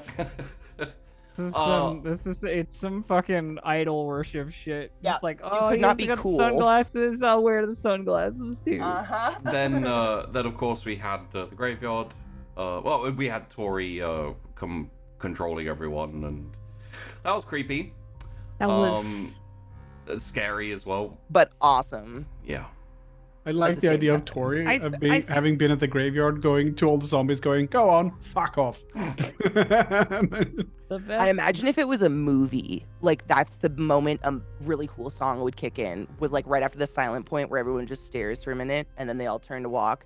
And she'd have this satisfied smile like, Yeah. oh yes. The best part about Tori's power is no matter how benign she tries to act with it, it's evil. Like it's an evil thing to It like is. override people's will. Yeah. You know what I mean? And Like there's no way to use it in a good way. No. It's not possible. Oh, you're right.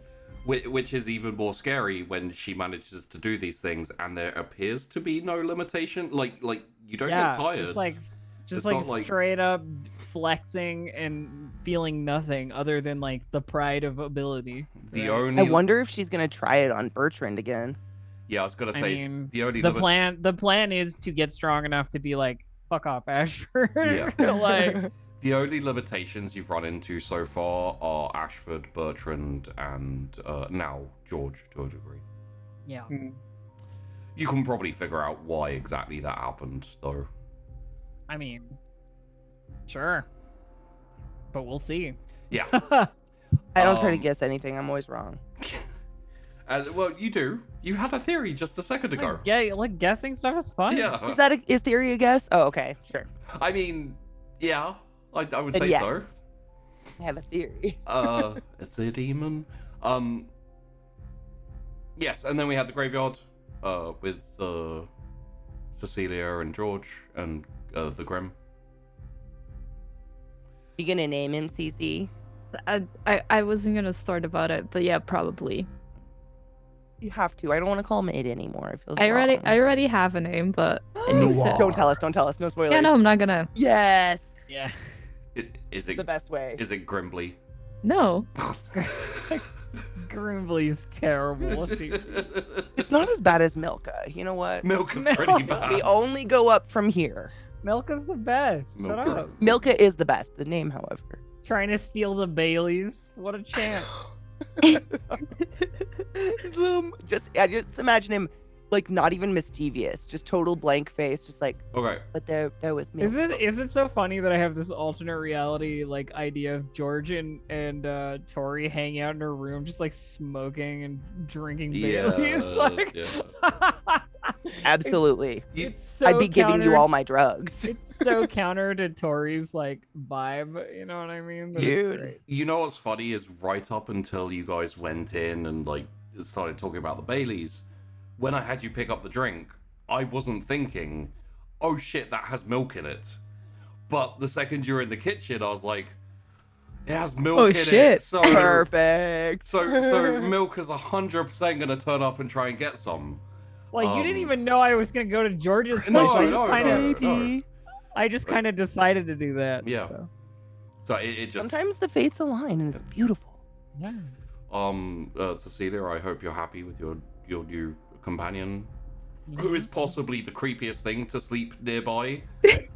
So far, like Poopy. even worse than Alps, even worse than Milka. This is the great thing about pets, though, is that no matter how creepy the pet is, eventually it's just, oh, baby. So, There's nothing creepier than the Alps. I have The to. Alps are pretty fucking creepy, yeah. Imagine I had waking to up to that. Sorry, go ahead. I literally had to stop myself multiple times from going, oh, that's a good boy. Oh, he's a good boy though. I mean, the thing is animalistic, sure, it follows certain rules of, like, hierarchy and you asserted dominance accidentally for sure, but, it's still, yeah. And then you went to help him. It is not a dog, in essence. I